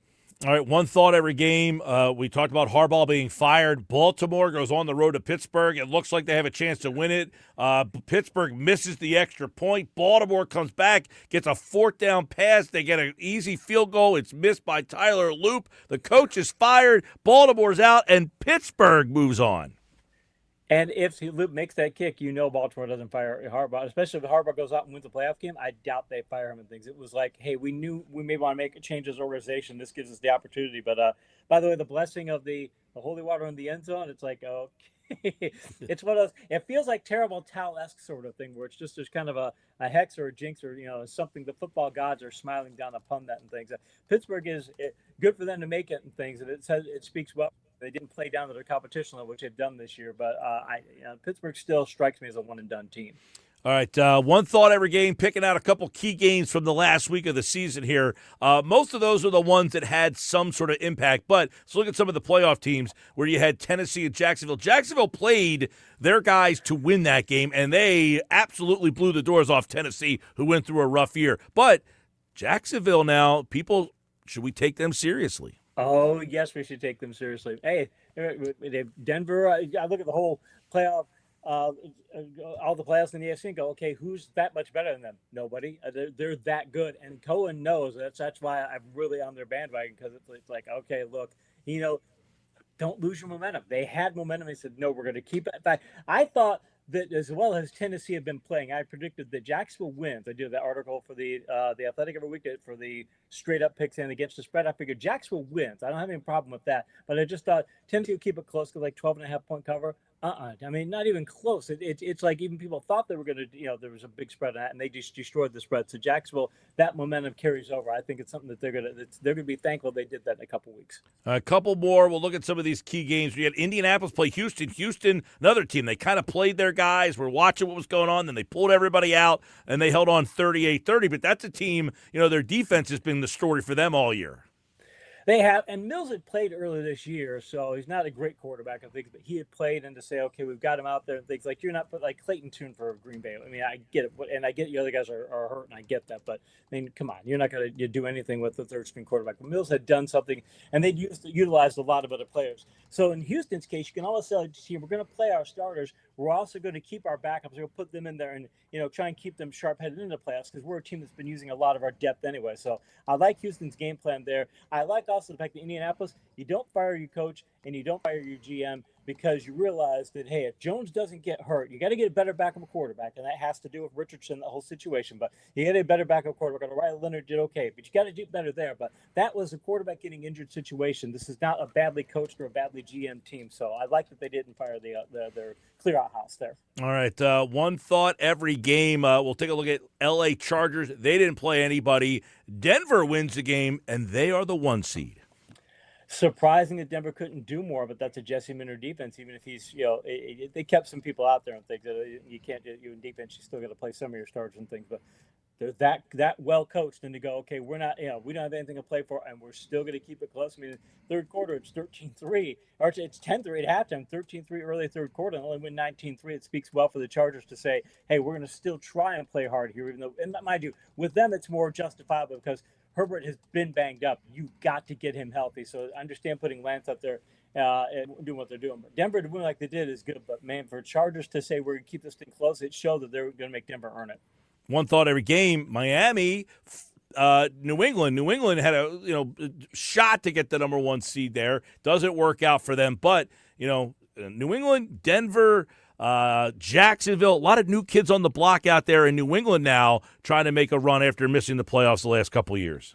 I like the fact they give Stevenson 7 carries, Henderson 13, so they keep them out there, keep them fresh. Ray runs the ball. You're keeping your guys out there, and, okay, you get ahead and then you can put your backups in there. You're still going to play to win. I wouldn't expect a Vrabel team to do any different and do that well, but that says something too, because again, they're against that Miami team that had been playing fairly well, and I thought, okay, well, maybe Miami would be able to cover, because for New England to do that well says, hey, we know we want to keep our momentum heading into the playoffs. In fact, most of the AFC teams are trying to play for the momentum. It seems like the NFC teams are the ones who try to rest their players more. All right, one thought every game. You take a look at the Rams. They played Arizona here. This was a battle for a while. They kind of pulled away, but the Rams, they obviously valued getting out of the 6th seed to play Philadelphia. They went to Carolina earlier this team and lost, but they said, guess what? We'll take our shot going out to Carolina again rather than Philadelphia. I think they realized that Carolina had a good game plan, and that was there's a whole trap game situation there. If I remember right, they were playing the next Thursday against Seattle, so their whole it's kind of a situation there. So that was part of it. But also McVay said, and again, this may be something that he'll be thankful for. He said, "We're not playing well. We need to play better, and having a week off isn't going to make us play better. The only way to get better and be sharper in our playing time is to get out there and play." So I think that's part of the reason they did that and said, "Hey, we need to go do it." And Arizona gave them a test. So I think it's exactly what the Rams were looking for, is that they needed to sharpen their skills, and they did in that game. So kudos to McVay. All right, Buffalo wins handily. The Jets going through. They are the only team in the history of the NFL to never have an interception, and it's kind of weird when your head coach is a defensive back. Yeah, and he was something of a ball hawk in his day too, that they couldn't do that. And it's not like they have bad safeties or bad corners. But that's an organizational thing too. I don't know if Stefanski, like if the Jets came calling and the Ravens come calling, I'm going to the Ravens. But I mean, it's an easy pick because the Jets just organizationally aren't that good of a team. The Bills, it's great that they win. They get Trubisky and he plays really well. And all, I get that and things. But man, I got to wonder if the Bills are going to kick themselves. Of all the years when finally Kansas City's not in the playoffs, that's the team that just beats us, and now we're sitting here and can you make it through this playoff round? I don't know that they can. I think they're going to kick themselves that this season didn't line up with where they could have had. All right, the last one, Dallas loses. They fire Eberflus today. The Giants, they went on a little winning streak at the end, and their fans are now saying, "Why did you win all these games?" Well, they can win these games because they may have found their quarterback. Yeah, and once you've done that, once you know your quarterback at that, because look. It's not that if you want to tank for somebody like Elway or a Luck or Peyton Manning, if you want to go for somebody like that, I get that. Most of the time, it's not worth it, and because you're selling to your team that you don't want to win. And mind you, in all these other sports, you can obviously get away with it, but it's one of those things where you got 82 games, or in baseball, 162 games. Fine, you've got a lot of games this season. In football, you never want to sell the idea of your team. The team's got to try and win every game, and to get out there with Dart and to have him play well and things and say, "Hey, we've got momentum heading in next year." I think it's the thing that's going to speak well for them. And Dallas to lay an egg like this, I get you fire your defensive coordinator. I still get Cowboys going, "You guys aren't heading in the right direction. You don't have a blueprint." And right now, the Giants do.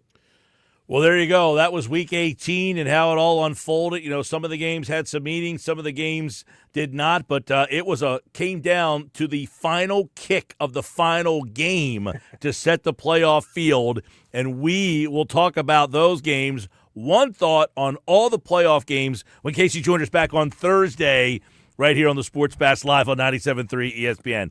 All right, we'll see you then, pal. Thanks, Mike. Casey Joyner from The Athletic, everybody. At KC Joyner TFS on the Twitter X platform. All right, when we come back, we'll wrap up today's show and get you ready for tomorrow.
Getting ready to get out of here on this Tuesday night, back in the studio for the first time in a while. I haven't been in the studio in a while. It's the last time I did a show. I think it's December 17th. It was definitely December because you had a couple of days you're on remote there, too. December 17th, because the last show I did was the 18th. We were at Chickies and Pete's, and we'll be back at Chickies and Pete's, Atlantic City on Thursday's show, back in the studio again tomorrow. Flyers tonight taking on the Ducks. By the way, Flyers give a 5-year deal to Dvorak. I cannot get behind that. I'm sorry. I don't understand why. It, to me, just screams desperation. Mid. Well, what it says is you give him a 5-year deal. He's 30 years old. It basically says we don't trust anybody in the pipeline, Lachenko or any of these guys ready to go. I heard Durso talking about the fact that there's just no center depth. But really, Dvorak, 5-year deal? It's way too much. Yeah, I did not enjoy reading that news from Kevin Durso. But Flyers tonight against the Ducks, you get Cutter Gauthier back. Yeah, Cutter Gauthier versus Trevor Zegras, the two guys that didn't want to be in either place. Well, guess what? You could prove why you didn't want to be in either place tonight. Yeah, by the way, Fly Guys, game tonight at 7. Now, this week it's Sixers, Flyers, Sixers, Flyers, Sixers. So the Flyers play tonight, and then they play Thursday. The Flyers play Monday, Wednesday, Friday. The Sixers play Monday, Wednesday, Friday. The Flyers play Tuesday, Thursday. By the way, Flyers, they were the number 2 team in the Metro for a little while there. They are now the number 4 team in the Metro, 1 point behind the Islanders and Capitals for 2. So they're going to be right in that little playoff mix. It seems like there's very little separation. The last place team in the Atlantic, Ottawa, has 45 points. And the last place team in the Metro has 43 points. The Flyers have 49, and they're in 4th. So it shows you how much of a logjam this playoff run might be, which makes a fun, entertaining season. So listen to Flyers Ducks tonight on 97.3 ESPN. Good night.